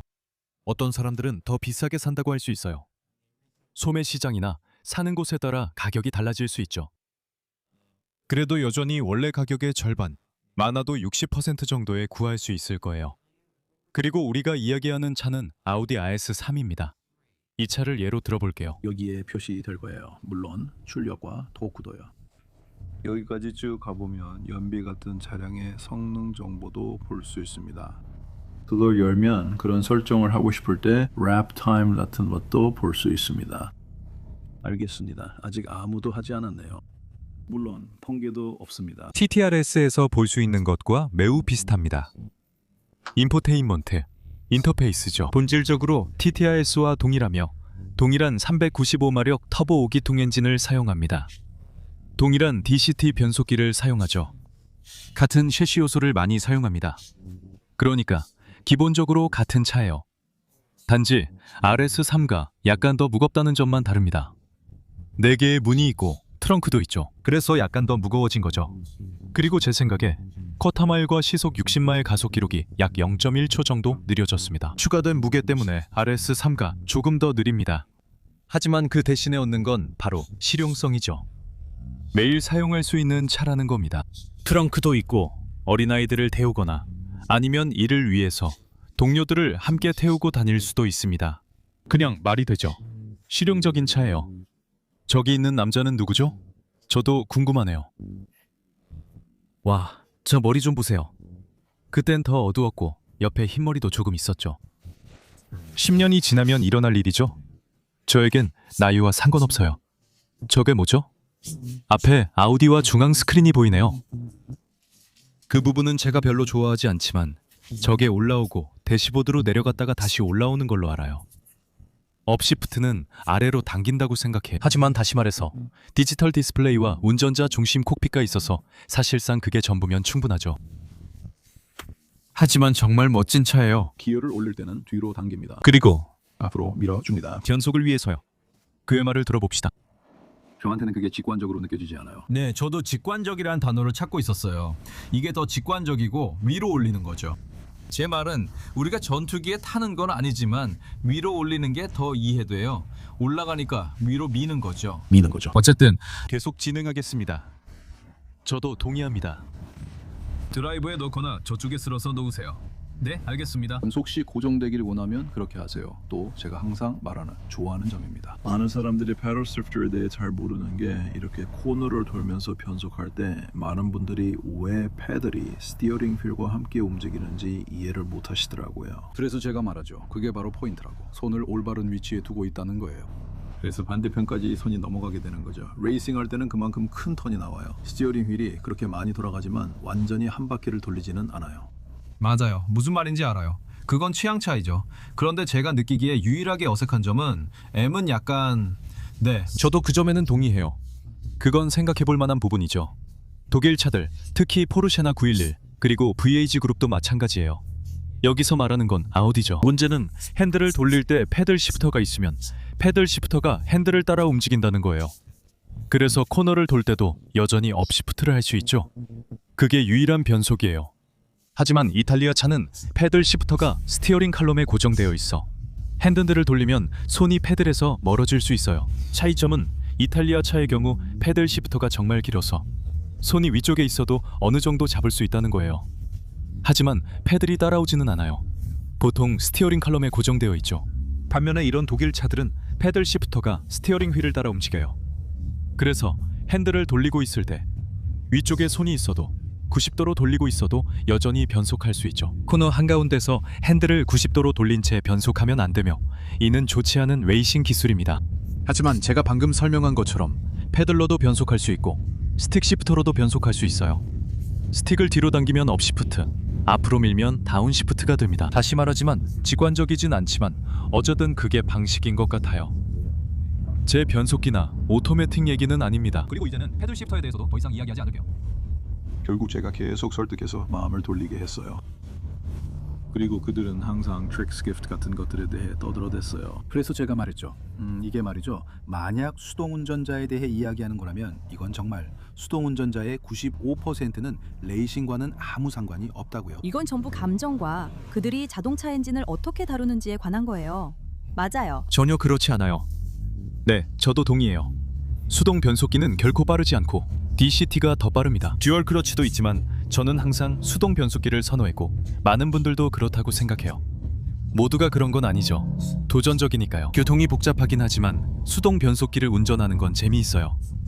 저는 수동 변속기를 운전하는 걸 좋아해요. 수동 변속기는 항상 저에게 일종의 흥분을 더해줬어요. 아시다시피 이건 마치 인간과 기계의 대결 같고 정말 기계와 하나가 된 느낌이죠. 그러니까 오래된 클래식 빈티지 페라리나 람보르기니를 운전하는 것만큼 특별한 건 없어요.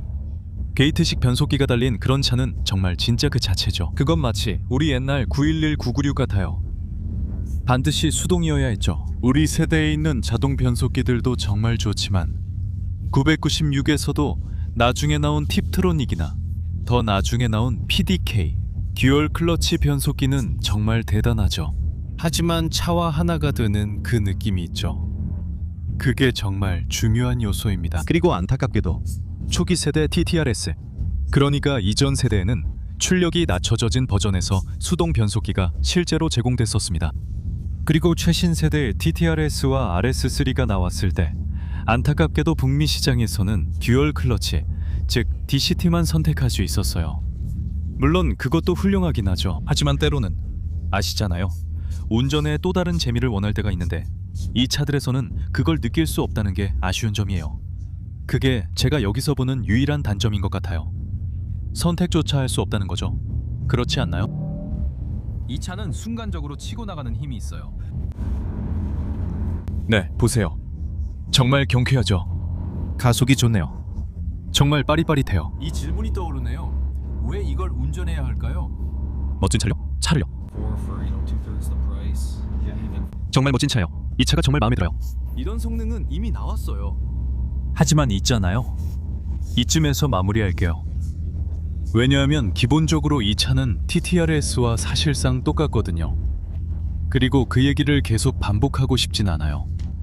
그래도 정말 멋진 차예요. 결국에는 이 차는 정말 한 번쯤 꼭 살펴봐야 할 차 중 하나라고 생각해요. 그리고 신차가 65,000달러, 중고가 35,000달러 정도로 거의 반값이라는 점을 생각하면 원래 가격의 55-60% 정도의 이 차를 살 수 있다는 뜻이죠. 하지만 그 얘기는 이쯤에서 그만할게요. 이제 좀 더 저렴하고 경제적인 차에 대해 이야기해보죠. 자, 기억하세요. 제가 항상 말했듯이 N20 엔진은 BMW 세계에서 그다지 좋은 선택이 아니라고 했죠. 그래서 좀 더 오래된, 그러니까 2012년, 13년, 14년식으로 가면 N20 파보 4기통 엔진에 문제가 생길 수 있습니다. 타이밍 체인 문제들이 많이 쌓이고 있습니다. 그래서 저는 그 세대는 전반적으로 피하는 게 좋다고 생각합니다. 그렇긴 하지만 2018년 이후 2017년이나 2018년식 같은 좀 더 최신 세대로 가면 B48 엔진이 들어갑니다. 그러면 신뢰할 수 있는 엔진을 얻게 됩니다. BMW는 이 모듈러 엔진 디자인 B48, B58을 만들었고 열 캡슐화, 더 나은 연료 공급, 그리고 셰시 구조도 더 견고해졌습니다. 그리고 이 차가 바로 그런 차입니다. 이제 BMW를 찾고 있지만 엄청난 돈을 쓰고 싶지 않은 분들을 위해 말씀드리고 싶습니다. 이 차는 제가 몇 년 전에 리뷰했던 차량인데 신차 가격이 39,500달러였습니다. 그리고 지금은 8년이 지난 후에 약 12,800달러에서 12,500달러 정도의 이 차량을 찾을 수 있습니다. 즉 12,000, 13,000달러라는 말이죠. 엄청난 감가상각이죠. 그래도 여전히 귀엽고 실용적인 차입니다. 주행거리가 적은 차량을 찾아보세요. 그리고 반드시 PPI, 즉 구매 전 점검을 하셔야 합니다. BMW에서는 항상 필수입니다. 냉각수 시스템 누수도 꼭 확인하세요. 이전 차주에게 워터펌프나 서모스탯에 문제가 있었는지, 언제 교체했는지 꼭 물어보세요. 냉각 시스템을 꼭 확인하시고 잘 관리되었는지, 누수가 없는지, 엔진룸 아래에 흰색 얼룩이 없는지도 살펴보세요. 그런 얼룩이 있다면 냉각팬에 의해 냉각수가 튀었을 가능성이 있습니다. 만약 그런 걸 발견하면 경계심을 가지세요. 하지만 그 외에는 18년이나 19년식 BMW처럼 최근 연식 모델들은 여기 있는 이 차처럼 정말 좋은 선택입니다. 그리고 우리가 엄청난 감가상각에 대해 이야기하는 건 바로 이 작은 한 노드입니다. 이 멋진 새로운 XSUV를 잠깐 시승해 보겠습니다. 가시죠. 좋아요. 이제 이 아름다운 2018년형 메디테라니안 블루 X1 2.8 iX 드라이브를 타고 출발합니다. 그리고 X12 시점에서는 BMW SUV 중에서 엔트리 모델이지만 그렇게 저렴하게 느껴지지 않습니다. 마감과 완성도 면에서 BMW보다 훨씬 떨어지는 경쟁 모델들도 있습니다. 그리고 이 차들의 품질은 엔트리급 시장을 감안하면 정말 훌륭합니다. 기억하세요. 이건 X1, X2입니다. 그래서 이 차는 실제로 X12 특징입니다. BMW는 일부 모델에서 다양한 시도를 해왔습니다. 주로 전륜 구동이죠. 그리고 X드라이브를 적용하면 뒷바퀴에 추가적인 토크가 전달됩니다. 이 차는 주로 전륜 구동 기반입니다. 뒤튼된 직렬 4기통 터보 엔진이죠. 약 228마력과 약 200파운드-피트의 토크를 냅니다. 일본산인 아이신 변속기가 들어가 있는데 이 변속기는 매우 우수합니다. 이 모델은 ZF8단 변속기는 없지만 여전히 믿을만한 차량입니다. 좋은 기어박스와 괜찮은 엔진이 탑재되어 있으니 나중에 나온 모델을 선택하세요. 13년식 같은 건 선택하지 마세요. 그런 모델은 문제가 더 많을 겁니다. 그리고 모든 차량은 등급이 있습니다. 네, 타이밍 체인도 교체했습니다. 사실상 모든 차량이 그걸 필요로 할 겁니다. 그래서 이게 재미도 있지만 저는 그런 차들은 피하겠습니다. 하지만 이 차는 정말 훌륭합니다.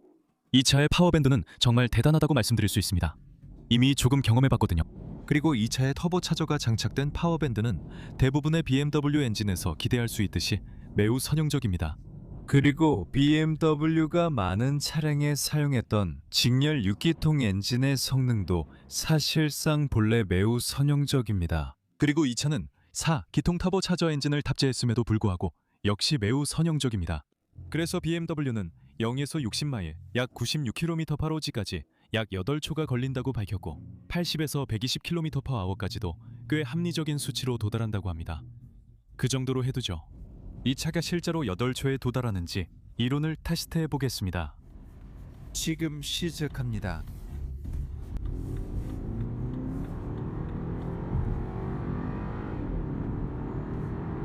됐습니다.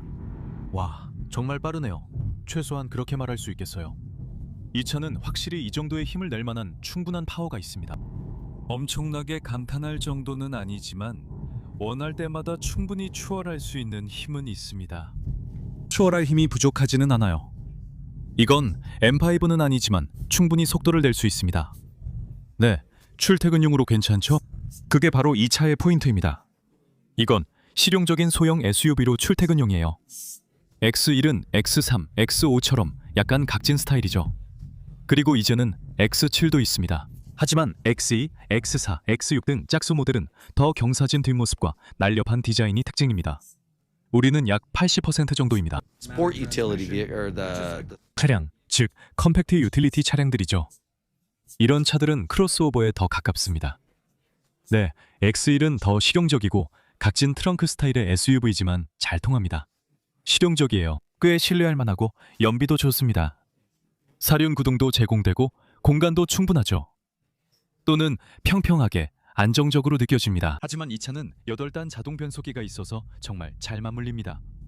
8단 변속기 덕분에 항상 올바른 기어에 있게 되죠. 추월할 때 필요한 힘이나 지금 시도하려는 추월 동작을 위해서도 이 차에는 다른 기능들이 있습니다. BMW이기 때문에 가죽 시트가 들어가 있고 이건 정말 좋죠. 또한 여기에는 최신 버전의 아이드라이브 시스템이 탑재되어 있다는 점도 말씀드릴 수 있습니다. 이것도 정말 좋죠. 더 새롭고 최신식입니다. 그리고 물론 이 시스템은 위에 있는 스크린과 연동됩니다.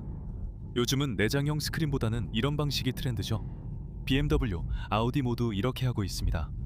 모두 창의적이에요. 제 생각에 BMW와 아우디가 최고의 MMA나 HMI 시스템을 만들고 있으며 BMW가 이 분야를 처음 시작한 것 같습니다. 이 차량은 다양한 기본 사양을 갖추고 있습니다. 잘 작동합니다. 모든 파워 윈도우와 도어락, 미러 등 이런 것들은 BMW에서 오랫동안 사용되어 온 스위치들이고 그냥 잘 작동합니다. 저런 작은 스위치와 버튼들이 있는데 누가 햅틱 같은 걸 원하겠어요? 사실 이게 훨씬 좋죠. 썬루프도 있습니다. 위를 보세요. 저걸 보세요. 이건 운전자나 앞좌석 승객에게 개방감을 줄 뿐만 아니라 위에 있는 모든 유리가 전체를 환하게 밝혀줍니다. 저는 그게 마음에 들어요. 엔트리급 차량에서도 더 고급 모델에서 볼 수 있는 모든 편의 사양이나 대부분의 편의 사양을 제공한다면 왜 안 되겠어요? 유일한 차이점은 프리미엄 모델에서는 더 강한 파워트레인을 얻게 된다는 거죠. 그리고 대부분의 사람들은 그다지 신경 쓰지 않아요. 대부분의 사람들은 500마력 같은 걸 바라지 않아요. 그래서 이런 좋은 실용적인 차를 원한다면 보세요. 문제는 새로운 X1 모델들은 이 모델들만큼 예쁘지 않다는 거예요. 새로운 X1 모델들은요. 출력과 성능이 조금 향상됐지만 마일드 하이브리드 적용으로 상황이 달라지고 점점 복잡해지고 있어요. 제 생각에 X1, X2는 별로 예쁘지 않고 X3는 정말 끔찍해요. 저는 별로 안 좋아해요. 이전 X3 모델은 정말 좋아했어요. 그리고 그게 BMW에게는 딱 좋은 지점이라고 생각해요. 하지만 X1은 브랜드의 훌륭한 출발점이에요. X1 모델들은 정말 훌륭한 차입니다. 제 말은 이 차는 정말 모든 걸 해준다는 거예요. 가격대도 괜찮고요. 특별히 흥미로운 건 없지만 보세요. 주행 모드가 있잖아요. 그리고 여기에는 주행 모드, 내리막길 보조 기능도 있어서 오르막이나 내리막길에서 도움이 됩니다. 그리고 이 기능은 언덕에서 차량의 속도를 최소한으로 유지해주고 가파른 경사에서 뒤로 밀리는 것도 막아줍니다. 출발하려고 할 때 정말 좋은 옵션입니다. 실제로 출발하기 전에 차량이 안정적으로 멈춰 있도록 도와줍니다. 그래서 브레이크를 놓았을 때 가파른 경사에서도 차량이 뒤로 밀리지 않도록 해줍니다. 브레이크를 놓고 가속 페달로 자연스럽게 옮길 수 있게 해주며 차량이 뒤로 밀려서 뒤에 있는 차와 부딪히는 상황을 방지해줍니다. 이 차량에서 가장 마음에 드는 점은 X드라이브 시스템과 귀여운 그래픽입니다. 주행 다이내믹스와 다양한 기능, 스포츠 디스플레이를 확인할 수 있습니다. 기본적으로 그래픽을 볼 수 있습니다. 저는 이 그래픽이 정말 마음에 들어요. 정말 멋진 옵션이에요. 토크와 마력도 확인 가능합니다. 정말 멋집니다. 네, 저도 이렇게 만지는 걸 좋아해요. 가끔은 그냥 그래픽 메뉴를 켜놓고 가지고 노는 게 좋죠. 정말 멋집니다. 그리고 타이어 공기압 모니터도 사용할 수 있습니다. 저는 여전히 그들이 최고의 시스템을 갖추고 있다고 생각합니다. 깔끔한 기술, 깔끔한 그래픽. 우리 메르세데스도 꽤 잘 작동합니다. 기술이죠. 하지만 그렇게 깔끔하지는 않아요. 그리고 이 반응을 보세요. 훨씬 더 매끄럽게 작동합니다. 이 새로운 BMW에서요. X28iX 드라이브 4륜 구동 차량인데 실제로는 정말 자동차처럼 잘 달립니다. 이걸 SUV, 스포츠 유틸리티 또는 액션 유틸리티 차량이라고 부르죠. 실제로 자동차처럼 잘 달립니다. 그리고 심지어 360에서도 기대할 수 있는 주행 다이내믹을 크게 포기하지 않아도 됩니다. 정말 운전하기 좋은 차예요. 요약하자면 가격도 괜찮고요. 중고 시장에서 이 차의 새 모델 가격을 보면 아마 5만 달러 정도일 거예요. 이걸 12,000달러에 사서 한동안 몰고 다니는 거죠. 저는 그렇게 질문에 답하곤 합니다. 젊은 가족이나 적당히 스포티한 차가 필요한 젊은 사람에게 실용성을 따진다면 이 차가 정말 딱이에요. 그리고 완전히 부담되는 가격도 아니고요. 네, 그게 바로 이 차들의 포인트입니다. 이 차들은 전부 예산에 맞춘 거잖아요. 예산을 생각한 차들이고 사실 럭셔리와 예산을 비교하면 약간 모순처럼 느껴지기도 하죠. 사실 두 가지가 잘 맞진 않지만 이런 차는 탈 수 있어요. 그리고 대체로 이 차는 캠리나 요즘의 혼다 어코드만큼 신뢰성이 높지는 않아요. 참고로 요즘 캠리나 혼다 어코드도 신뢰성이 떨어지고 있죠. 이게 뭔지 아세요? 이 차는 저렴하게 재미있게 시작할 수 있는 방법입니다. 주행거리도 적당한 좋은 차만 구하면 즐겁게 탈 수 있어요. 이제 다른 차를 볼게요. 배드먼지에 따르면 중고 시장에서 10만 5천 달러에 거래되고 있고 신차 가격은 11만 5천 달러라고 해요. 이게 뭘 것 같으세요? 최근 몇 년 동안 고전하고 있는 브랜드라고만 말할게요. 하지만 이 차 자체는 정말 전설적이죠. 우리가 말하는 건 닛산 GT-R이에요. 저는 이 차를 정말 좋아합니다. 몇 년 전에 그곳에서 블랙 시리즈를 시승해봤는데 아시다시피 본질적으로 911과 거의 비슷하죠. 가치 보전 측면에서도 거의 비슷한 것 같아요. 이 차를 사랑하는 사람들은 정말 끈질기다는 걸 알죠. 사람들은 R35 GT-R이 모두가 원하는 차라는 걸 그냥 알아요.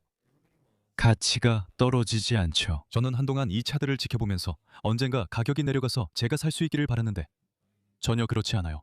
가격이 전혀 떨어지지 않아요. 가치가 그대로 유지되고 있습니다. 자, 이제 이 차를 한번 살펴보죠. 이 차는 제가 개인적으로 믿는 차입니다. 강력히 추천합니다. 최고의 퍼포먼스카를 원한다면 이 차를 구입하세요. 그리고 꼭 큰 손해를 보고 싶지 않으시다면 이 차는 정말 좋은 선택이 될 겁니다. 이걸 투자라고 부르고 싶진 않지만 아마도 여기서 찾을 수 있는 매니아용 차 중 최고의 투자 중 하나일 겁니다. 네, 토그를 볼 수 있어서요. 그래서 네, 그게 말이 되네요. 네, 그들은 일종의 수동식인가요? 아니면 아닌가요? 그럼 출발해도 될까요? 아니면 준비가 된 건가요? 네, 알겠습니다.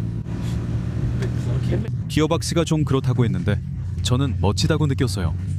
이 차의 더블 클러치는 정말 스포티하고 튀는 느낌이에요. 마치 당장이라도 달리고 싶어하는 것 같아요. 어떤 사람들은 그 점에 대해 불평했고 많은 사람들이 DCT에 대해 불평하죠. 메르세데스에서도 마찬가지예요. 메르세데스 그리고 미안해요. GLA의 변속기와 그들의 더블 클러치 기어박스에서도 많은 사람들이 그걸 좋아하지 않는 이유는 약간 덜컥거리고 튀고 갑자기 치고 나가는 느낌이 들어서예요. 그리고 그렇게 부드럽지 않거든요. 하지만 저는 그게 이런 차들의 개성이라고 생각해요. 저는 항상 듀얼 클러치에 더 끌립니다. 저는 듀얼 클러치 차량의 독특한 주행감이 정말 좋아요.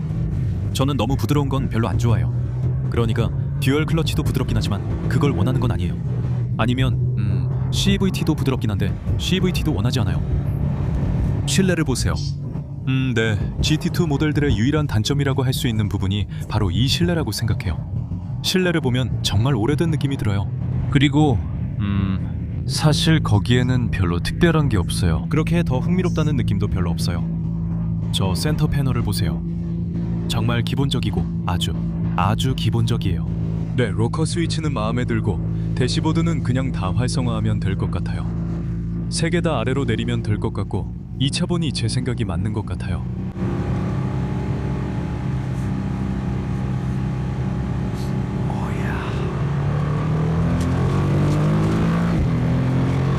네, 그거 정말 재미있어요. 제가 말하는데 10만 달러 로 GTR을 산다면 뭘 사시겠어요? 쿨벳? 911. 이건 선택의 제규어죠. 중고 시장에서 F타입 2대를 이 차 한 대 값에 살 수 있어요. 지금은 그렇다는 거죠. 완전히 저렴한 건 아니지만 그래도 독특하죠. 앞부분이 어떻게 들썩이는지 보세요. 앞 엔진 차량인데도 실제로는 미드 엔진처럼 느껴져요. 저는 GTR의 개성이 정말 좋고 이 차가 M5를 이기는 것도 이해해요. 네, 크기 면에서는 어느 정도 그렇죠.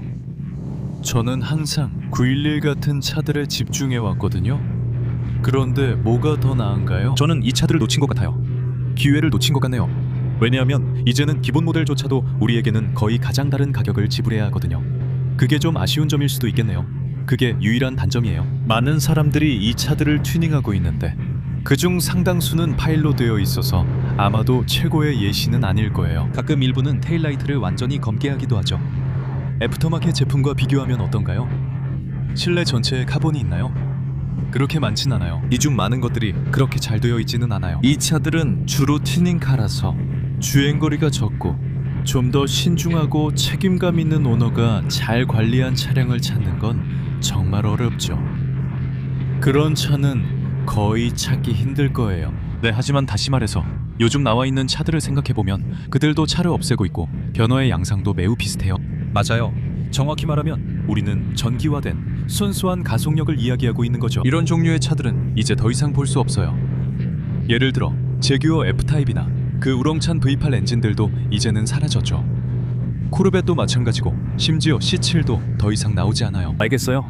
18도 훌륭한 차지만 우리가 알게 된 건 이런 멋지고 진정한 주행 감각은 모두 단순하다는 거예요. P6, P8 터보, 슈퍼차저 같은 것들이요.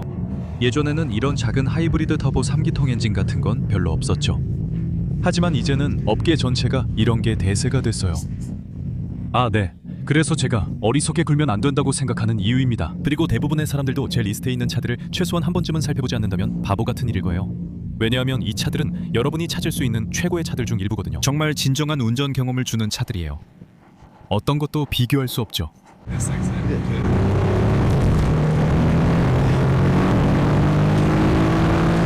정말 멋져요. 좋아요. 정말 그래요. 힘이 부족하진 않네요. 그건 확실해요.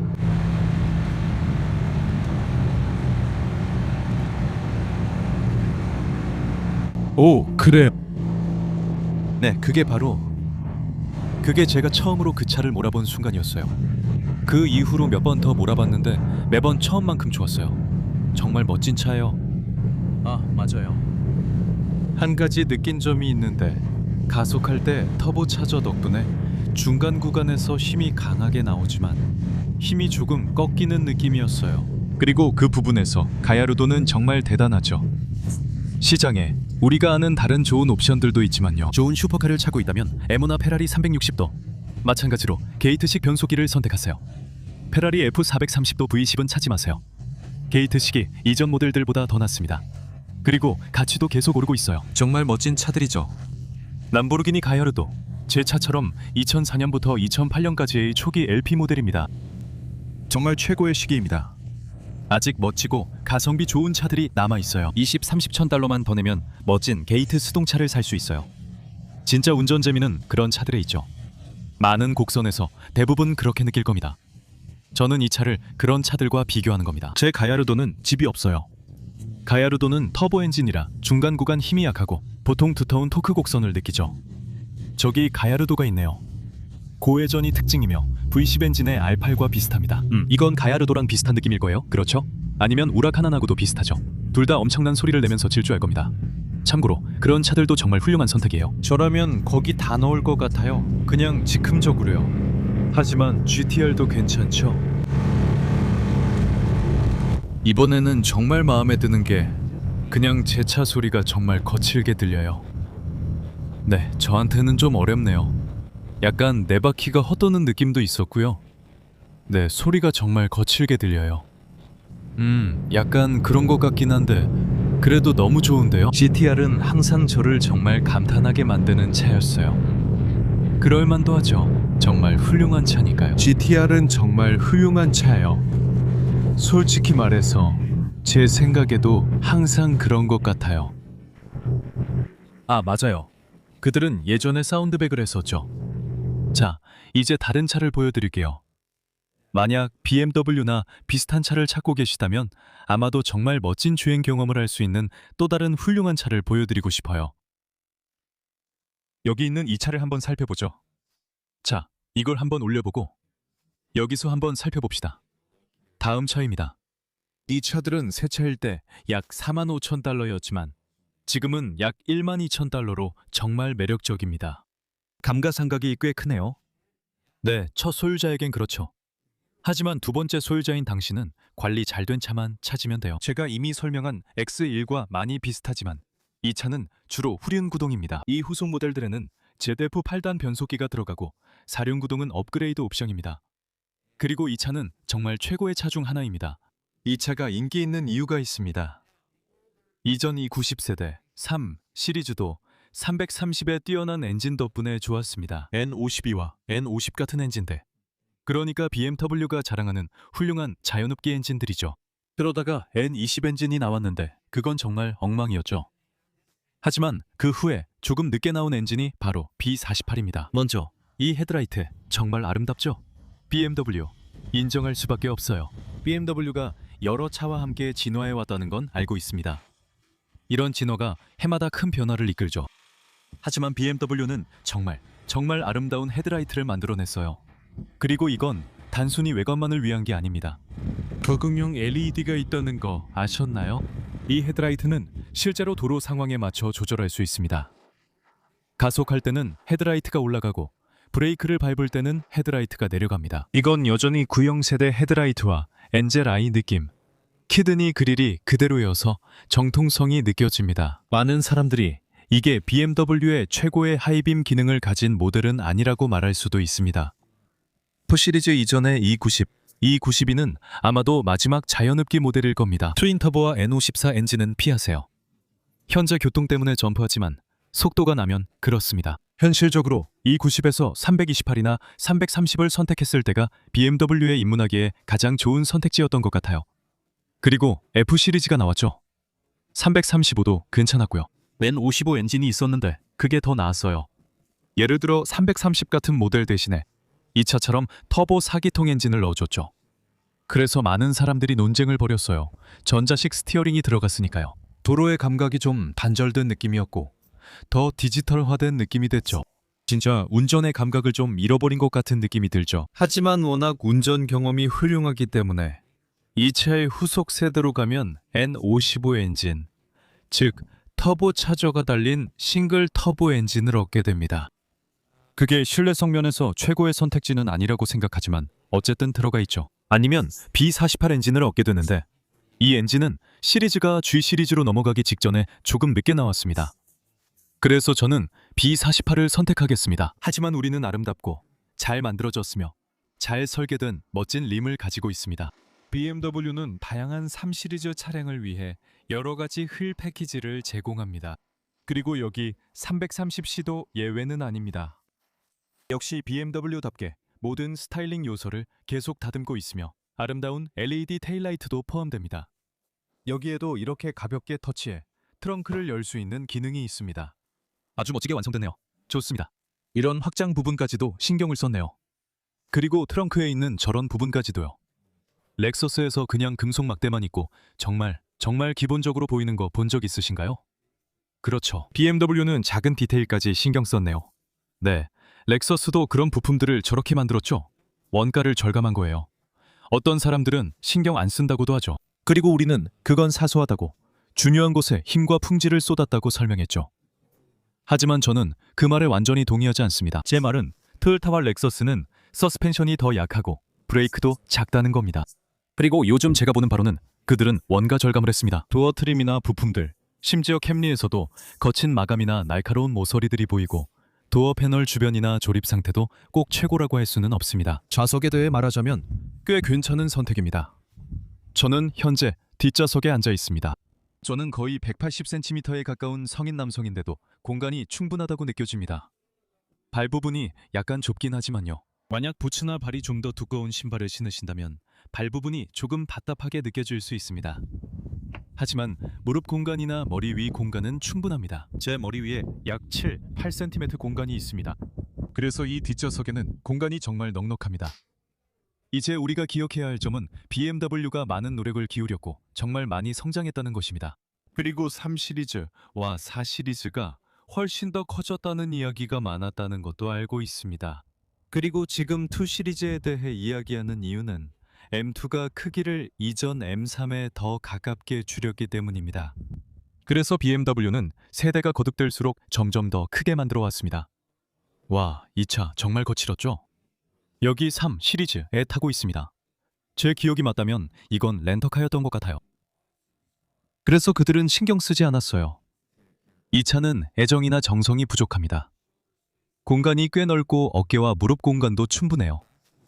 시트 뒷면은 플라스틱이고 우리 캠리는 모두 부드러운 패브릭이에요. 공간은 있지만 아주 좋진 않습니다. BMW는 시트 뒷면에 딱딱한 플라스틱을 써서 발로 차도 잘 견디고 뒷좌석 시트가 쉽게 닳지 않습니다. 저는 앞에 닿지 않아요. 센터 스크린도 보이고 지금은 뒷좌석입니다. 아이드라이브 시스템도 깔끔하게 되어 있어 정말 세련됐어요. 그리고 물론 여기 추가 공간도 많이 있습니다. 만약 제가 키가 6피트 4인치나 6피트 3인치 되는 성인이라면 어떨까요? 여기 공간이 정말 많아요. 무릎 공간도 넉넉하고 바닥도 좋아서 그렇습니다. 특히 앞좌석은 공간이 충분해요. 뒷좌석은 약간 좁은 편입니다. 다시 말하지만 이 안의 품질은 정말 훌륭합니다. 이렇게 넓은 공간에 1만 5천 달러면 정말 많은 차를 얻는 셈이죠. 새로운 3 시리즈와 비교하면 물론 그들도 B48 등 좋은 엔진이 있지만 이걸 보세요. Matters most to true car enthusiasts. 여기 있는 것은 BMW의 새로운 2.0L 직렬 4기통 터보차저 엔진으로 248마력과 258파운드-피트의 토크를 냅니다. 여기 악명 높은 오일 필터 하우징이 있습니다. 정지 상태에서 시속 60마일까지의 가속 시간은 약 네, 그런 부분들이 항상 문제 구간이죠. 꽤 괜찮게 들리죠? 자, 이제 바로 차량 내부로 들어가 보면 이 차는 330C LE 또는 iX입니다. 어떤 스타일을 선호하느냐에 따라 다르죠. 그게 무슨 뜻이냐면 이 248마력 엔진에 사륜구동 시스템이 결합되어 있다는 거죠. 이제는 대부분 아시다시피 직렬 6기통이 아니라 직렬 4기통 차량입니다. 예전에는 BMW와 그들의 직렬 6기통 엔진을 좋아했었죠. 네, 그게 유일한 단점입니다. 이제 330은 터보 4기통이에요. 이제 이 시리즈로 넘어왔는데 제가 말했듯이 E90, 92가 있었죠. 이 시스템 덕분에 차량이 나쁜 주행 조건에서도 더 안정적으로 달릴 수 있습니다. 북부 기후에 사신다면 그런 면에서는 더 좋지만 반대로 다른 도로에서는 점점 더 오래된 차가 되고 있다는 점이 있습니다. 서스펜션입니다. 지금 그런 문제 구역들이 있습니다. 그리고 바로 본론으로 들어가겠습니다. BMW답게 꽤 전형적입니다. 다양한 옵션들이 준비되어 있습니다. 여기에는 전동린도, 잠글 수 있는 기능, 전동 미러가 있습니다. 다이나믹 라이트 시스템의 트레일라이트에 대해 이야기하겠습니다. 저는 피아노 마감이 마음에 드는데 많은 분들은 그렇지 않죠. 이 기능은 켤 수 있습니다. 주의할 점은 마모가 심한 부분에 연마제를 많이 쓰지 말아야 한다는 것입니다. 보풀 없는 천을 사용해야 하며 그 외에는 문제가 없습니다. 이제 이쪽을 보면 아날로그 계기판이 있습니다. 보이시죠? 이런 부분이 점점 사라지고 있습니다. 새로 나온 i3 보셨나요? 최근엔 다른 브랜드도 많아졌죠. 제가 말한 게 이겁니다. 여긴 여전히 디지털 아날로그 계기판이 있고 폭스바겐은 올드스쿨 방식을 유지합니다. 디지털을 쓰지만 정통적 느낌이 남아있고 전자장비도 많지 않습니다. 어떤 분들은 이걸 별로 안 좋아하기도 합니다. BMW는 이 차량에서 좀 더 전통적인 디자인을 고수하고 있고 이 새로운 330xi에서는 좀 더 전통적인 계기판 클러스터를 볼 수 있습니다. 이제 대시보드를 쭉 훑어보면 우리가 볼 수 있는 건 꽤 전통적인 BMW 스타일입니다. 꽤 직선적인 대시보드이고 품질은 높지만 꼭 가장 세련된 스타일은 아닙니다. 사실 여기 아래를 보면 꽤 오래된 느낌이 납니다. 그러니까 대시보드 중앙 부분 말이죠. 최신 아이드라이브 버전이 빠져 있습니다. 페라리 CEO가 곧 많은 비용 절감이 있을 거라 인정했다는 얘기 들으셨나요? 여기 제어 시스템을 소개할 텐데 버튼들이 꽤 비쌉니다. 얼마나 차이가 나는지 보여드리겠습니다. 그래서 그들이 없애는 겁니다. 외관이나 스타일 때문이 아닙니다. 프로그래밍 하기도 쉽고 모듈화로 교체하기도 쉽지만 주로 비용 절감 때문입니다. 아우디는 훨씬 더 깔끔합니다. 키 한 번만 누르면 실제로 그걸 숨길 수도 있습니다. MMI 시스템이나 디스플레이를 없앨 수 있습니다. BMW에서는 이게 대시보드 중앙에 영구적으로 고정되어 있습니다. 자, 이제 계속 운전하면서 크루징하고 있습니다. 모든 게 꽤 표준적입니다. 몇 가지 기능을 보여드릴게요. 물론 몇 가지 옵션도 있습니다. 주행 모드는 이렇게 전환할 수 있습니다. 지금은 기본 오토 모드이고 스포츠 모드로도 변경할 수 있습니다. 스포츠 모드로 바꾸면 S가 표시됩니다. 지금은 S3에 있습니다. 그러니까 일종의 3단 기어라고 볼 수 있죠. 이건 8단 자동 변속기입니다. 그러니까 이 차에서는 8단 중에 3단에 있는 겁니다. 지금은 자동 모드로 전환할게요. 그리고 이 차에는 여러 가지 운전 모드가 있습니다. 먼저 이 차의 주행 감각이 매우 탄탄하다고 말씀드리고 싶어요. 물론 이 차는 M3도 아니고 M3를 지향하지도 않는다고 생각해요. 전자식 스티어링입니다. 이 차는 정말로 3 시리즈 라인업에서 중간급 모델로 훌륭한 선택이에요. 왜냐하면 일상에서 타기 쉽고 경제적이면서도 꽤 강력한 성능을 가지고 있기 때문이죠. M3처럼 성능이 뛰어나진 않지만 다시 말해서 이 차는 M3가 할 수 없는 일도 할 수 있어요. 예를 들면 겨울철에도 편안하고 쉽게 운전할 수 있다는 점이죠. 이 차는 유지비도 훨씬 적게 들어요. 하지만 본질적으로 정말 훌륭한 차량입니다. 네, 바로 그 점을 말씀드리고 싶었어요. 이 차는 정말 실용적이에요. 그래서 제가 3 시리즈를 좋아하죠. 대부분 사람들이 이 차에 만족한다고 생각해요. 아, 그리고 꽤 신뢰할 만한 엔진에 가족들과 함께 타고 다니기에 좋은 크기죠. 트렁크도 있고요. 정말 실용적인 구성입니다. 3 시리즈는 항상 그런 차였어요. 벤츠의 C클래스나 아우디의 A4처럼 말이죠. 아니면 한 단계 더 나아가 볼까요? 엘포르마와 줄리아는 어떨까요? 아니면 마세라티 같은 브랜드는 어떤가요? 모든 브랜드마다 각자의 매력이 있죠. 하지만 이걸 다시 돌아보면서 제가 정말로 믿는 몇몇 자동차들의 경험을 여러분께 공유하고 싶었습니다. 25년, 26년으로 넘어가며 이런 부분을 더 고민할 필요가 있습니다. 지난 5년 동안 자동차 가격이 10년 전보다 40, 50%나 인플레이션으로 인해 급등했습니다. 기본 판매가, 즉 신차 가격만 봐도 그렇습니다.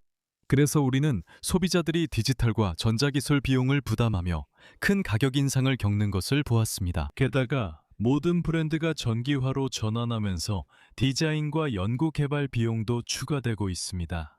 즉, 여러분은 그 새로운 전기차의 개발 비용을 부담하고 있다는 뜻입니다. 하지만 그 부담은 기존 내연기관 차량 가격에 얹혀 있는 셈이죠. 그래서 만약 모든 감가상각이 끝난 좋은 차를 찾고 있다면 그게 바로 이유입니다. 켈리 블루북이나 블랙북, 그리고 물론 iCars.com 같은 전문가들의 의견에 따르면 이 세 곳이 훌륭한 자료입니다. 이 세 곳 모두 대부분의 럭셔리 차량들이 약 10년이 지나면 50%에서 80%까지 감가상각이 일어난다는 것을 확인해 줄 것입니다. 레인지로버 같은 경우에는 원래 가치의 85%까지 감가상각이 일어나거나 그 가치가 사라진 경우도 있습니다. 중고차 시장에는 정말 좋은 매물이 많습니다. 하지만 10년 전만 해도 대부분 오래된 차량은 여전히 아날로그 주행 경험을 제공합니다. 많은 차량이 그렇습니다. 이 차량들은 지난 10년 동안 제가 개인적으로 가장 좋아했던 것들입니다. 이렇게 함께 앉아서 이 모든 경험을 즐겨주셔서 정말 감사드립니다. 이 영상이 여러분께 도움이 되었길 바랍니다. 저처럼 중고차를 찾으면서도 운전할 재미를 느낄 수 있는 매니아용 차량이나 고급차를 좋아하신다면, 그리고 하이브리드나 터보 3기통 CVT 같은 것들에 질리셨다면, 저도 그런 것들은 별로 좋아하지 않습니다. 저는 좀 더 정통적이고 약간은 직접 고칠 수 있는, 그리고 직접 DIY도 할 수 있고 기계적인 느낌이 더 강한 그런 차를 좋아합니다. 그게 바로 제가 사랑하는 부분이죠. 그리고 여러분 중 많은 분들도 그런 걸 좋아하시는 걸로 합니다. 그래서 이 영상이 여러분께 그런 점들을 잘 정리해드렸길 바랍니다. 다시 한번 말씀드리지만 구독 버튼 꼭 눌러주세요. 정말 큰 도움이 됩니다. 그리고 앞으로도 자주 찾아와 주세요. 가장 중요한 건 저기 있는 영상들도 꼭 시청해주세요. 그 영상들이 시청 시간에 큰 도움이 됩니다. 솔직히 말씀드리면 최근 유튜브와 알고리즘 변화가 익소티칼 플레이플레이스에게는 그다지 우호적이지 않았습니다. 그러니까 영상 하나만 더 시청해주시면 정말 감사하겠습니다. 저에게 큰 도움이 될 거예요. 그리고 결국에는 그게 제가 계속해서 여러분이 찾고 계셨던 매니아들이 좋아하는 자동차에 대한 좋은 콘텐츠를 제공하고 채널을 유지하는 데 큰 도움이 될 거예요. 다시 한번 말씀드리지만 항상 그렇듯이 여러분 모두 멋진 하루 보내시고 곧 다시 이야기 나눌게요. 안녕히 계세요.